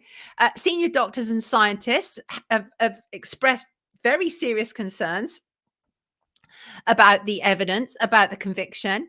The programme raises concerns about how the court grapples with cases of significant medical complexity, with the juries in Letby's 2 trials presented with huge amounts of complicated medical evidence which relates to each child. I mean, even the doctors don't seem to understand the medical complexity. How are you expecting the jury to? And I think this is a good point, because it turns out, like I say, that even the actual experts have little clue about how the convictions came to be, really, other than the fact that they all kind of turned on Lucy Letby. In some respects, Lucy Letby is like a Brenda Leyland in her own way, and that is targeted, scapegoated. I do believe that Lucy Letby is almost certainly a potential miscarriage of justice, and I believe that she is being held accountable and responsible for the failures of the NHS and those around her in the neonatal unit.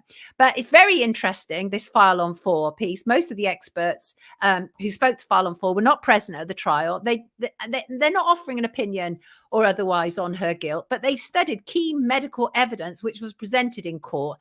Their concerns is that some of it was misinterpreted, because we know it was. And that really forms part of like this very serious speculation, huge growing speculation around these convictions. The good news is, of course, she has a new lawyer, Mark MacDonald. I've seen him in action. He is very impressive, very impressive. And I think she stands a far better chance with him. There's so much that is coming out. At the first trial, Lucy was found guilty of attempting to murder 2 babies, referred to in court as baby F and baby L, by adding insulin to ultravenous feed bags. And that's now not panning out as they intended it to. There are real problems with that. The prosecution said both babies were doing well until Letby attacked them, that it was suspicious. She later searched for the parents on Facebook. I don't think it's suspicious. If you are a sensitive, caring person and babies die at the hospital you're working, you may well search and find out how the parents are dealing with it and how they're responding to it. But the prosecution alleged that in terms of the insulin evidence, they alleged that it would only take a few drops to poison each baby. But File on 4 spoke to a team of mechanical and chemical engineers who absolutely disagreed. And there's many experts spoke to File on 4. Then there was the issue of the X-ray and baby C's collapse. She was found guilty of murdering a baby referred to in court as baby C. Key to the case was an X-ray taken on 12th of June. It was referred to repeatedly. But Lucy was not working that day. She wasn't working that day. Dr. Michael Hall, a neonatologist, spoken publicly about his concerns before. He's written to the chair of the public inquiry, told the BBC there are a number of possible explanations for there being excess gas there, because this is all to do with the idea that the baby had a swollen stomach, most likely due to deliberate pumping of air into his feeding tube. And it just goes on, really. I think this is an absolute mess. I mean, LB, I think that's a good point. How can any justice system be so incompetent? And even though the jury were told that Lucy wasn't working on the day of the X-ray at the first trial, they still found her guilty. And one has to question how much they were influenced by public opinion at that point, which in itself is a contempt and can cause a mistrial. Lucy Letby did not get a fair hearing. That we can be certain about. She was not working on the day the X-ray was taken. She had not been on shift since before the baby was born. Information the jury did hear at the first trial, and yet they went ahead and they still convicted her. That tells me that the jury was probably operating on emotion and anger about the demonization of her.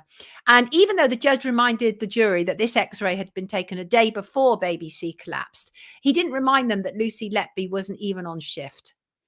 It's daft madness at the appeal said he could have visited off. Yeah, what they said at her appeal was that she could have visited the hospital while she was off shift and did it.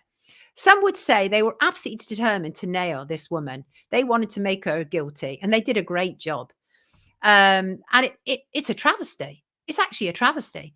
BBC File on 4 spoke with 5 clinicians who reviewed baby C's medical notes, but only one had access to the complete medical history. All noted the baby was high risk and should have been in a higher level unit. It just goes on. It's damning. It's actually damning.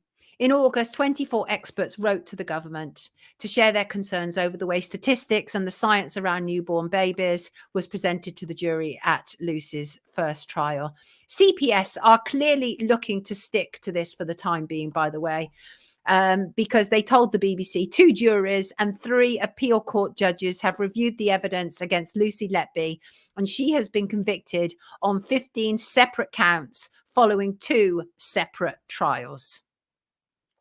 Alice said, what about a diary entry? I'm a really bad person. Got you, Alice. So she was told to go away and write down her thoughts and feelings about, you know, if she was guilty. And so that was then used against her as confessional. She'd never been used.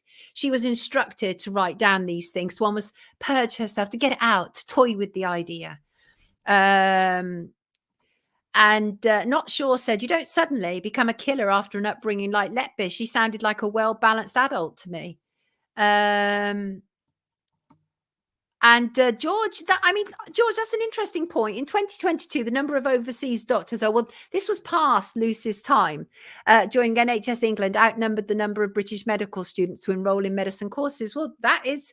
There's a great deal of truth in that, but that wasn't the time period for Lucy. But what was the time period for Lucy was when David Cameron and George Osborne were in government, and they were depleting the NHS because they were going to privatize it even more than it was then. It was 49% of beds then, I think, and they were running it down. They were running it down, and there was excess deaths in that period, during the period that she was convicted for. Neither do most of us chatters here. What's that? Pink Diamond. I've seen people's homes pictured in local rags before they've been convicted. Not at all right, says Crazy Jane. And good morning to Steve. Steve is one of the brilliant people who writes to me regarding Lucy. And he said he's actually spotted similar tactics that have been used with the Madeleine McCann case and the Lucy Letby case. And he said, with regard to the cover-up and deflection tactics, it is noticeable that 2 of the main proponents are the same in the McCann case as in the Lucy Letby case. Following on from reporter Richard Bilton in the McCann case, the BBC have also made false claims in the Letby case. The BBC are major proponents of the Madeleine McCann abduction theory, and they have been major proponents of the Lucy Letby is guilty conviction as well. And then, of course, you have, as Steve points out, the Murdochs. The Murdoch organisation Talk TV also ran a transparent and depraved campaign to demonise Lucy, including one presenter claiming she had been found to have been punching babies. That's just a lie. In the weeks after the trial, numerous guests also misrepresented facts of the case. So BBC and Murdoch obviously can't be trusted. Steve also goes into some detail about his thoughts on the Thirlwell inquiry. Of course, that's the inquiry that is currently happening in Liverpool at Liverpool Town Hall regarding Lucy Letby. He said, I feel the tone for this inquiry was set when the parents' requests to have proceedings live streamed were refused, and it continues the culture of secrecy set at the trials where numerous prosecution witnesses were granted anonymity for no clear reason. It seems the inquiry is set to studiously ignore everything which cannot be accommodated within the official narrative of events. And Steve goes on to say, as you will be aware, though, further information has been emerging as to the true circumstances and occurrences on the neonatal unit at the Countess of Chester Hospital, with both parents and nursing colleagues speaking out and affirming that Lucy Letby was a dedicated and compassionate nurse. And there's no doubt, Steve goes into more detail about the dysfunctional neonatal unit, and there's no doubt that staff were dissuaded from giving positive testimony for Lucy Letby. Awful. Awful. The corruption of all of it is maddening, said Rowie. I agree. I absolutely agree. It's just awful stuff, isn't it? Just awful stuff, people. Absolutely hate it. And I wonder if I can take these off, actually. I think I can now take these off because I don't need to be speaking to anybody. So hopefully you can hear me. Let me just, hurts my ears after a while, hurts my head. Yes, Greg, I am aware that Lucy's claims of being bullied by doctors was upheld prior to all this happening. Yes, 100%. The same people who railed against her. It stinks, says Carl. The innocent are punished while the monsters with much blood on their hands walk around free, says Shanti. I mean, we have to conclude that. It's just horrendous, isn't it? Isn't it just horrendous? And I'm not going to take you into anything that's particularly nice either, unfortunately.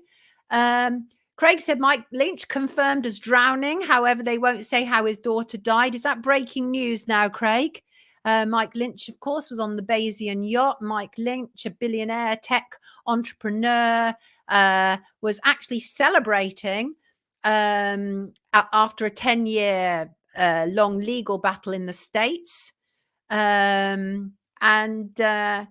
are not healers, said Randy. No, they're often pill poppers. I've always been very fortunate, had good doctors that I can talk to. My doctor is fabulous. I have to say my doctor is fabulous. And I have very open, honest conversation with my doctor. I think the last time I went to a doctor's appointment, I was wearing Bob Moran's T-shirt, you know, the one with the child, like, protect them. I think I was wearing that. We had a conversation about it. Right. I want to talk about... on June the 17th, 2024, I reported extensively about the abuse that had taken place at Medomsley Detention Centre in County Durham, where more than 1,800 men reported that they were either physically or sexually abused while being held there during the 1970s and 1980s after police launched an investigation into crimes at the facility. So, this new investigation carried out by the Prison and Probation Ombudsman aims to discover whether authorities could have stepped in to stop the abuse at the time. It's now underway. So what we have is Sir Nick Dakin, the new Minister for Youth Justice, and new Prisons Minister, Lord James Timpson. They've voiced support for the investigation. And in a joint statement, the ministers urged anyone with information about what went on at Medomsley to help with this probe. They said, following our appointments as Ministers for Youth Justice and Prisons respectively, we are both appalled to find out more about the horrific abuse that occurred at Medomsley Detention Centre between 1961 to 1987. We are determined to get to the bottom of the circumstances behind the abuse at Medomsley. They said, we commend the courage of witnesses, victims and survivors who have already come forward to share their experiences. And the previous government, obviously the Tory government, they'd ordered a special investigation in October 2023 to look at the abuse that occurred at Medomsley. And it's codenamed Operation DNS. Already spoken to scores of victims and their family members, as well as some of the survivors. And what I recounted in the show of June 17th was the sheer scale of abuse that was taking place. And what was absolutely extraordinary was the main person, Neville Husband, who ran Medomsley. He actually had a bedroom off of the kitchen where he would take boys to. He would take a boy a night. It's shocking. It's absolutely shocking. Kat lives down the street from there, and I've heard horror stories about that place. It's that's true. There's an issue of compensation too. That's absolutely true. But I spoke with Trent. Trent is a campaigner online. I spoke with him yesterday. He was at Medomsley, and I said, "What do you think about all this, Trent?" Because what these boys dealt with was pure sadistic, satanic torture, like proper for many lads. Some were only there under Thatcher's sharp shock policy. They were there for petty reasons, like petty things. And Trent was extensively abused by the lead demon, Neville Husband. And he calls him a monster, quite rightly. And I said to Trent, give me a quote. You're always welcome to come on and talk, Trent. But if you don't want to, would you please give me a quote? And he said, as we wait for a public inquiry into this, 1 year waiting is too long. So that was a year ago when they announced it. He said, but 21 years is a death sentence. And it is, once you've been through what these lads have been through, what Trent has been through. And he said most of the boys were there for either 3 months or 6 months. I was there for 3 months in 1979 and was sexually and physically abused by the monster Neville husband, who should have got life for the amount of damage he did to these boys. They don't care is the simple answer. It's horrible. It is horrible. Recently passed, was a victim. Kenneth said a friend of old, Kevin Raymond Young, recently passed, rest in peace, was a victim of husband at Medomsley. And husband was eventually convicted, but the true story is yet to be told. And they did know. The ministers knew there was a problem at Medomsley. They did. Yes, Shanti, I agree with you. So it's justice for these poor Medomsley boys is awful. I come from a similar background of people in my family were the kind of people who would end up in probably abortion. My darling brother Jesse, who's now passed, he stole lead from our school roof to feed us. We were that poor. And he took lead from my school roof, and I went into school on the day following my brother stealing the lead from the school roof, which he sold and then bought us food. And I went to school that day, and the headmaster walked up and down. Everybody knew my brother had taken the lead. Everybody knew that because we were the poor ones. Everybody knew it was my brother. And the headmaster walked up and down the classroom and said, "Evil visited us last night." It's about my brother. And I'll tell you here and now, it ain't evil to steal lead off of a school roof to feed your family. Not that I am promoting or supporting crime at all, people. Not at all. Who's swearing? Are you swearing, Crazy Jane? Swear away. As long as I don't read it, we're all fine. So yeah, that's the kind of lads that were put in Medomsley. They were really, for the most part, they were not bad boys. These were not like murderers or rapists or sex attackers. These were people who kind of stole from shops to eat and stuff like that. Steve is in our comments. Lovely Steve, that's who I've just been reading. Letter says, thanks for keeping on Lucy's case. The longer the authorities keep digging the hole with Thirlwell, etc., the more of them will end up falling into it. Thank you, Rowie. I loved my big brother Jez. I loved him so much. I'm so grateful that he was prepared to do stuff to make sure that we were all eating. So grateful. But that was the type of lads that were put into Medomsley, and then they were horribly abused. Okay. The BBC put out a tweet asking people what they wanted BBC Verify to investigate. BBC Verify, of course, is their fact-checking arm, which is rubbish, kind of led by Mariana Spring. Anyway, my response was, why the Tim Westwood investigation is taking so long? And they didn't come back to me with an answer for some reason. I have no idea why.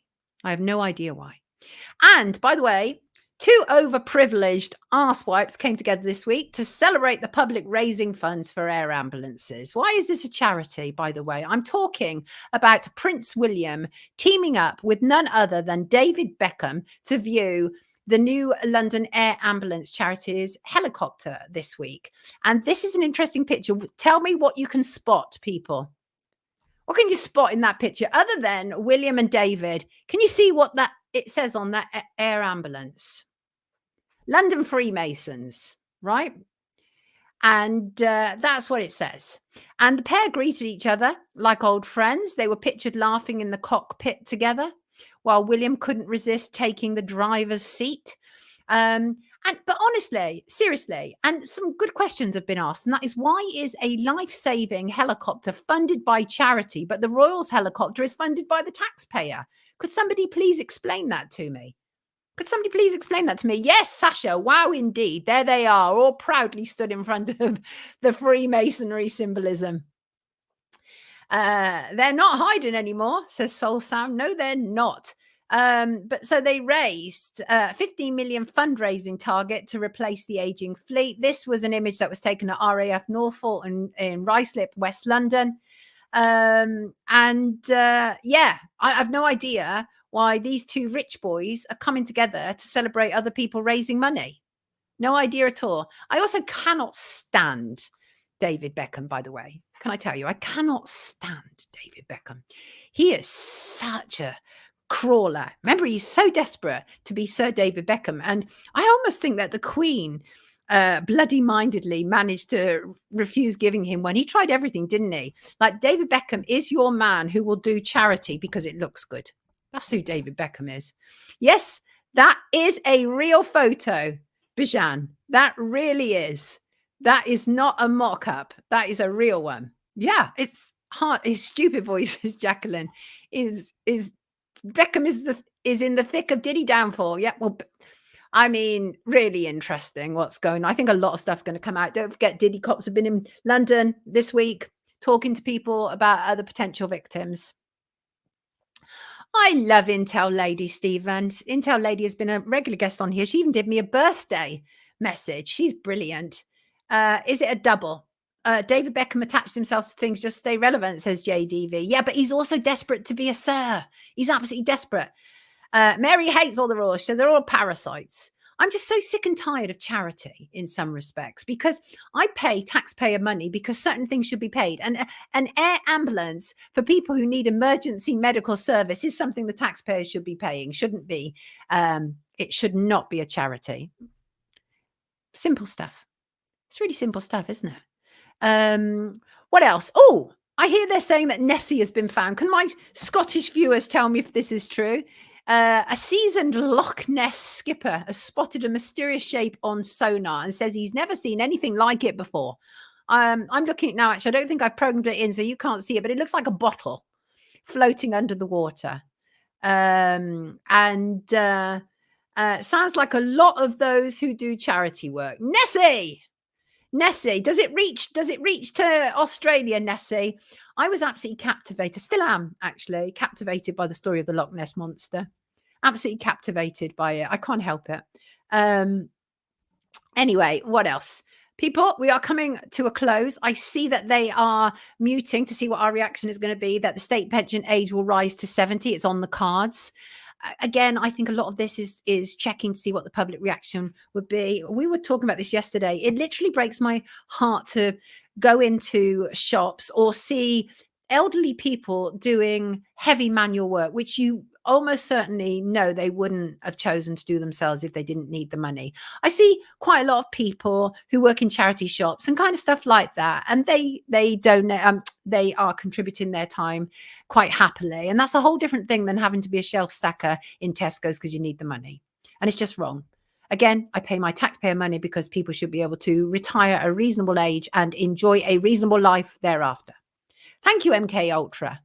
Forget those oily rags. I appreciate that, MK Ultra. What do I think public reaction will be to what, lovely people? And can I say, he's a nonce and he's been working with children. Absolutely sickening. Child psychologist at the controversial Tavistock Hospital has finally been suspended after being caught grooming a schoolboy for sex in a park. Dr. Ross Canaday was entrusted to treat youngsters' mental health. He was a lead psychologist at the Tavistock. You know, the gender clinic was there. He was snared by a group of self-styled paedophile hunters. Thank you for doing your work in an online sting. There can be a lot of problems with these kind of self-styled paedophile hunters, but they do a lot of good work as well, and I recognize that. They snared him in an online sting. He sent sexually explicit messages to a youngster who told him the youngster said, I'm just age 15.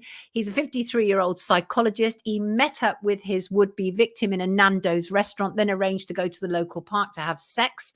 The pair were ambushed. Obviously, the young person knew about it, by members of the group, posing as friends of the youngster who had been monitoring their interactions. Well, Canaday pleaded guilty on July 29th to attempting to meet the child following sexual grooming. On Monday, he was handed a 12-month suspended sentence by a judge at Wood Green Crown Court.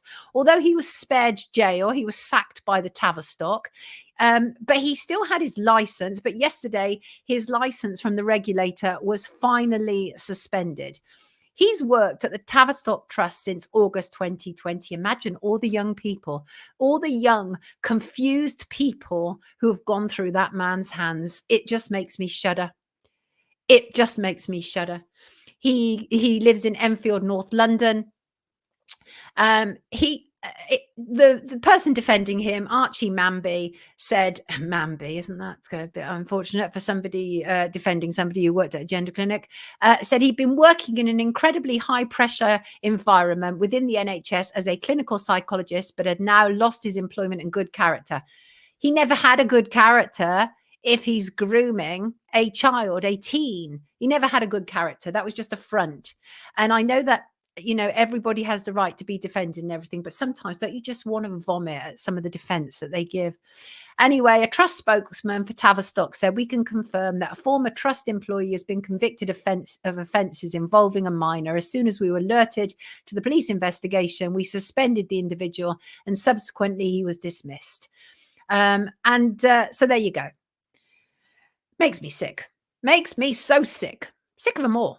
I'm actually sick of them all. Really, I am. And we've all had enough, haven't we? But I do want to give you some good news. And that is this week, Julian Assange appeared in Strasbourg to give evidence before the Committee on Legal Affairs and Human Rights of the Parliamentary Assembly of the Council of Europe, known as PACE for short. This comes following the release of the PACE inquiry report into the Assange case. The report focuses on the implications of his detention, its broader effects on human rights, in particular, freedom of journalism. And the report confirms that Assange qualifies as a political prisoner and calls on the UK to conduct an independent review into whether he was exposed to inhuman or degrading treatment. Well, we shall see, right? The report discusses how governments employ both legal and extra-legal measures to suppress dissent across borders. But, you know, the thing is, PACE has a mandate to safeguard human rights. It's repeatedly called for Julian Assange's release when he was in prison. And Julian has finally got what he wanted to a certain degree. And that is he has been vindicated after 14 years of inhuman treatment at the hands of the UK in cooperation with the US. He was talking about Mike Pompeo, the CIA, how they were spying on him, how they were taking DNA from his baby's nappies. It's disgusting. These people are disgusting. But finally, to a degree, yes, he has been. How can you be vindicated after 14 years of being inside when you shouldn't have been in the first place? I'm not sure how that works, but he has been vindicated to a certain degree. But nonetheless, what we've actually got is that journalism has still been criminalized. That's what's happened. Journalism has been criminalized. And the CIA and services here were assigned to watch him and his family, spy on them. Awful. So Assange was made an example of, sadly, says Stephen. Assange is looking amazingly well after just 3 months, says B. All things considered. Is Ian off? See you, Ian. Take care. Absolutely. If things don't change, they'll stay the same, says George. I get your point. Right, let's have a laugh. If I can find what I've done. Oh, I might not have brought this through. Oh, let me see if I have, because I really would like to show you something. Just give you, because we need a bit of, well, I don't even know if it's a laugh, to be honest with you people. But basically, let me just see if I've got it. If I've got this, I can show you. Yes. Oh, it's not letting me share this. Right, fine. Okay, fine. So basically, stone corgis while people starve. This is not funny. It's not funny. But a council leader in Walsall, West Midlands, who's owned 5 corgis. I want to bring up this image, actually. I think I might be able to if I remove that one. But he's owned 5 corgis. He's allowed a £35,000 statue of corgis to be built to commemorate the late Queen Elizabeth II. Right? It's 4.5 foot high, a 5 foot long sculpture. And I think I can actually show you. Let me just see. There you go. There it is. That has cost the taxpayers of Walsall £35,000.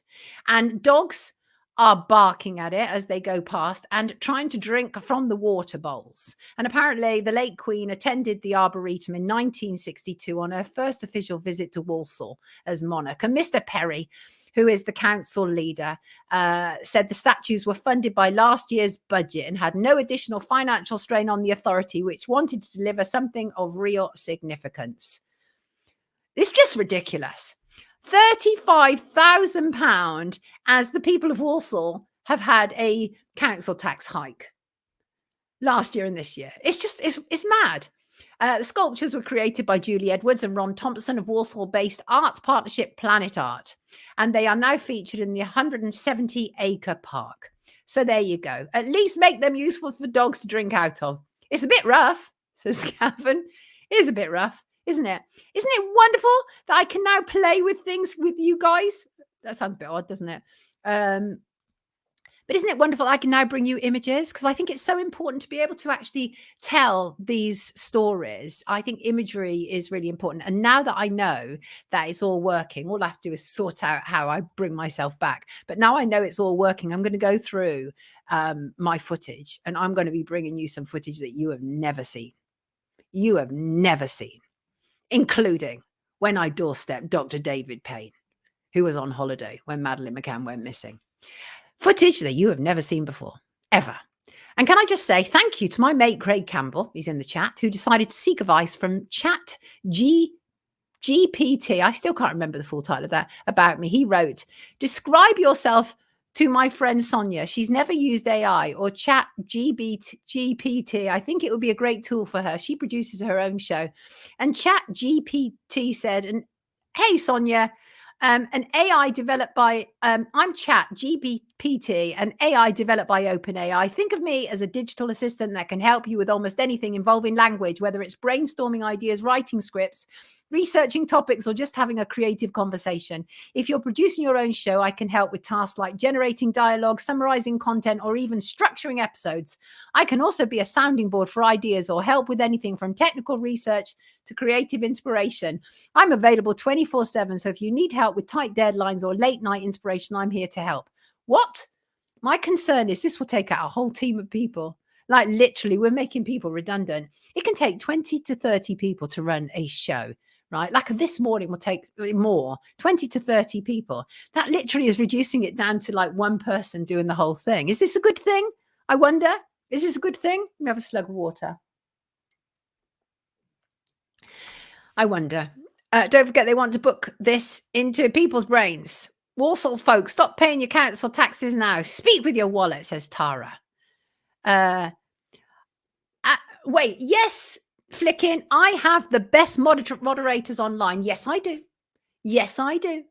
Our lovely Shin on Soul Sound and our lovely Zoe as Crazy Bunny, they are the best. Yes, Carl, we're doing just fine ourselves, aren't we? We are. But I do appreciate Craig seeking some AI assistance for me. Speaking the truth is a criminal offence, says Crazy Jane. Right, we are entering the last stage of our journey this morning, people. And this is a letter from Sally. Sally said, Dear Sonia, I love your final segment on the show where you look into psychology and spirituality. I have a question. How do I manage this sense of feeling overwhelmed? I'm not sure if you've talked about it before, but it's something I have always felt, mostly because I take on too much. I pile my plate too high with things to do, and then I feel overwhelmed. You said you're a juggler. How do you do it without losing hope? Love, Sally. Well, Sally, how not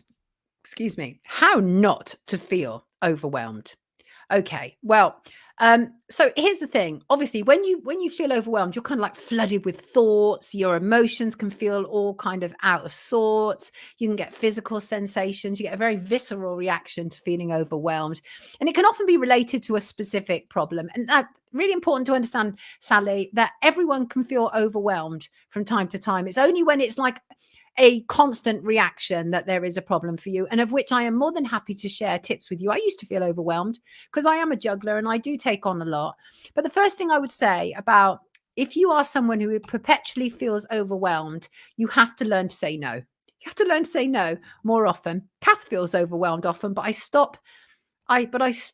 What's that? Or sleep, then get up and soldier on. Yeah, have a sleep. But you have to learn to say no. It's a complete sentence, Sally. It is. You have to prioritize what matters to you. And you have to get practical in doing it.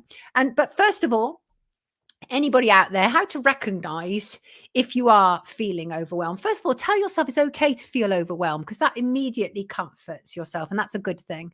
And signs of that you are feeling overwhelmed, there are many signs. So you have to listen and observe your body more often. There are like irrational thoughts that come in, they intrude and it is difficult when you're feeling overwhelmed. Some people do struggle to think rationally. You can get a paralysis where you're like, I don't know what to do, and you feel frozen. It's like a freeze response to the problem. Then there is, of course, a disproportionate reaction to a problem where you can, just like completely overreact to it, and that's not going to help you, and it won't help the problem at all. And then there is a withdrawal that some people go through, and that is when they are faced with a tricky situation, they just withdraw. And they just won't deal with it. But that is not a solution. That is not a solution. It can change your mood when you feel overwhelmed.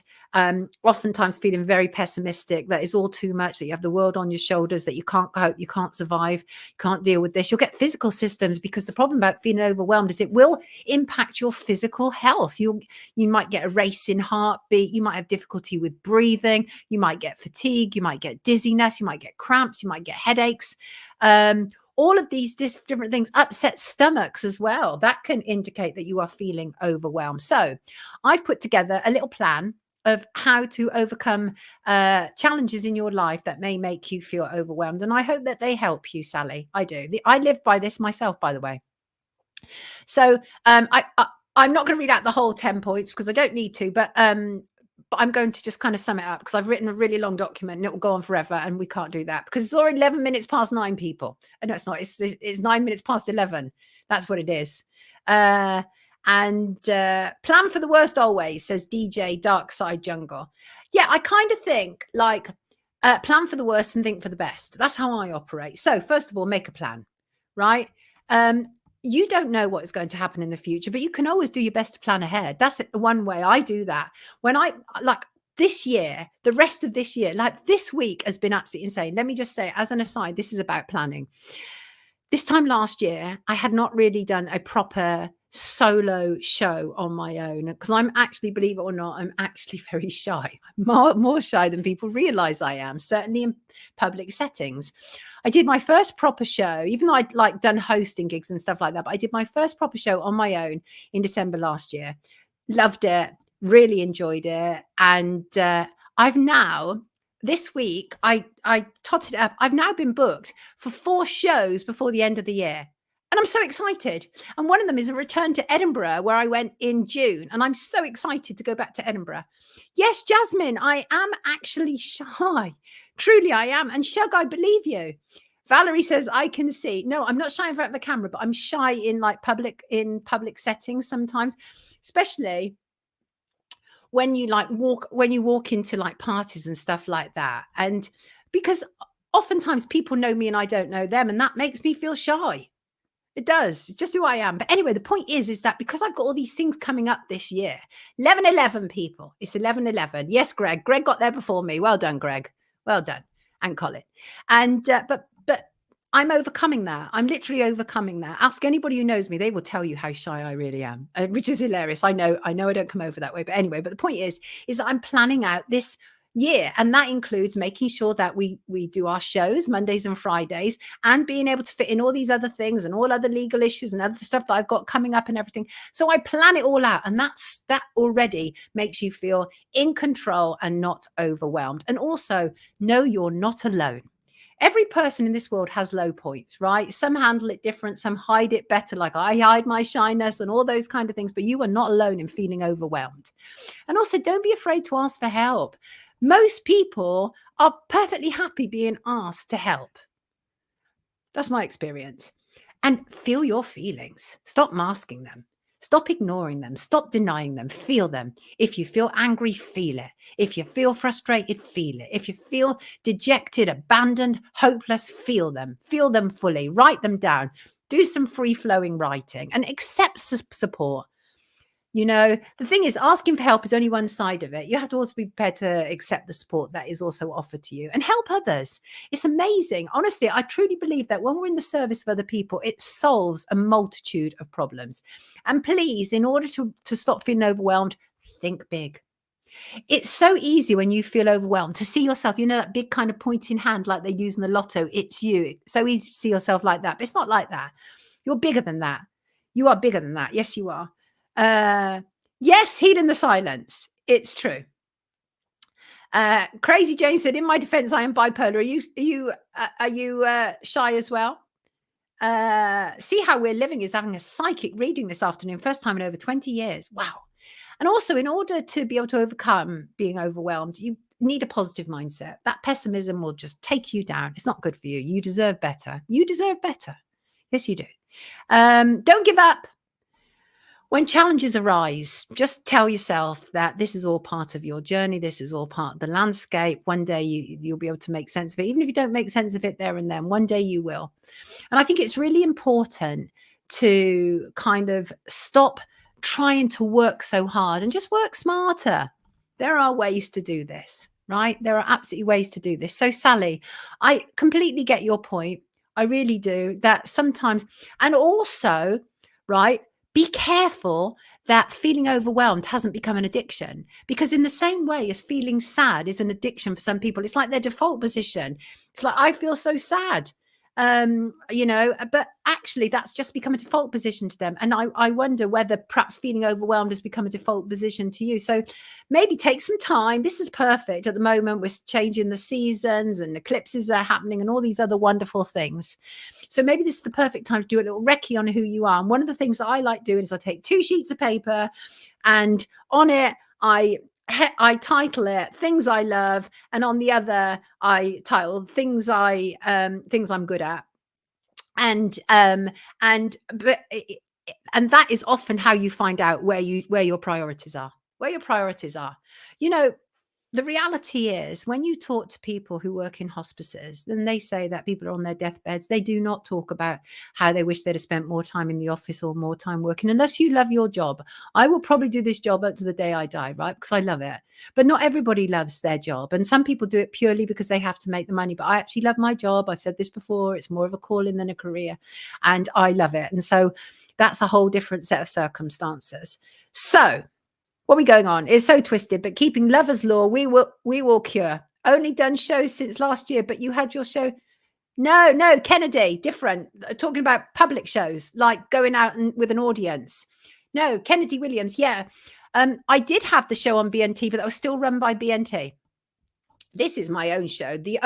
I actually only started doing my own shows in May of this year on here. And that was the first time I did a live stream on YouTube, by the way. No, so Kennedy, that I'm talking about going out into the public, an event. Those were not something I would do at all, but now I love them. And I can't wait. And I just love it. So keep booking me, people. Keep booking me. I love it. Right, we are going to go now. Thank you, Randy. Create a life that keeps you going, then leads to you barely existing. What's that? Healing the silence. I love you too, Greg.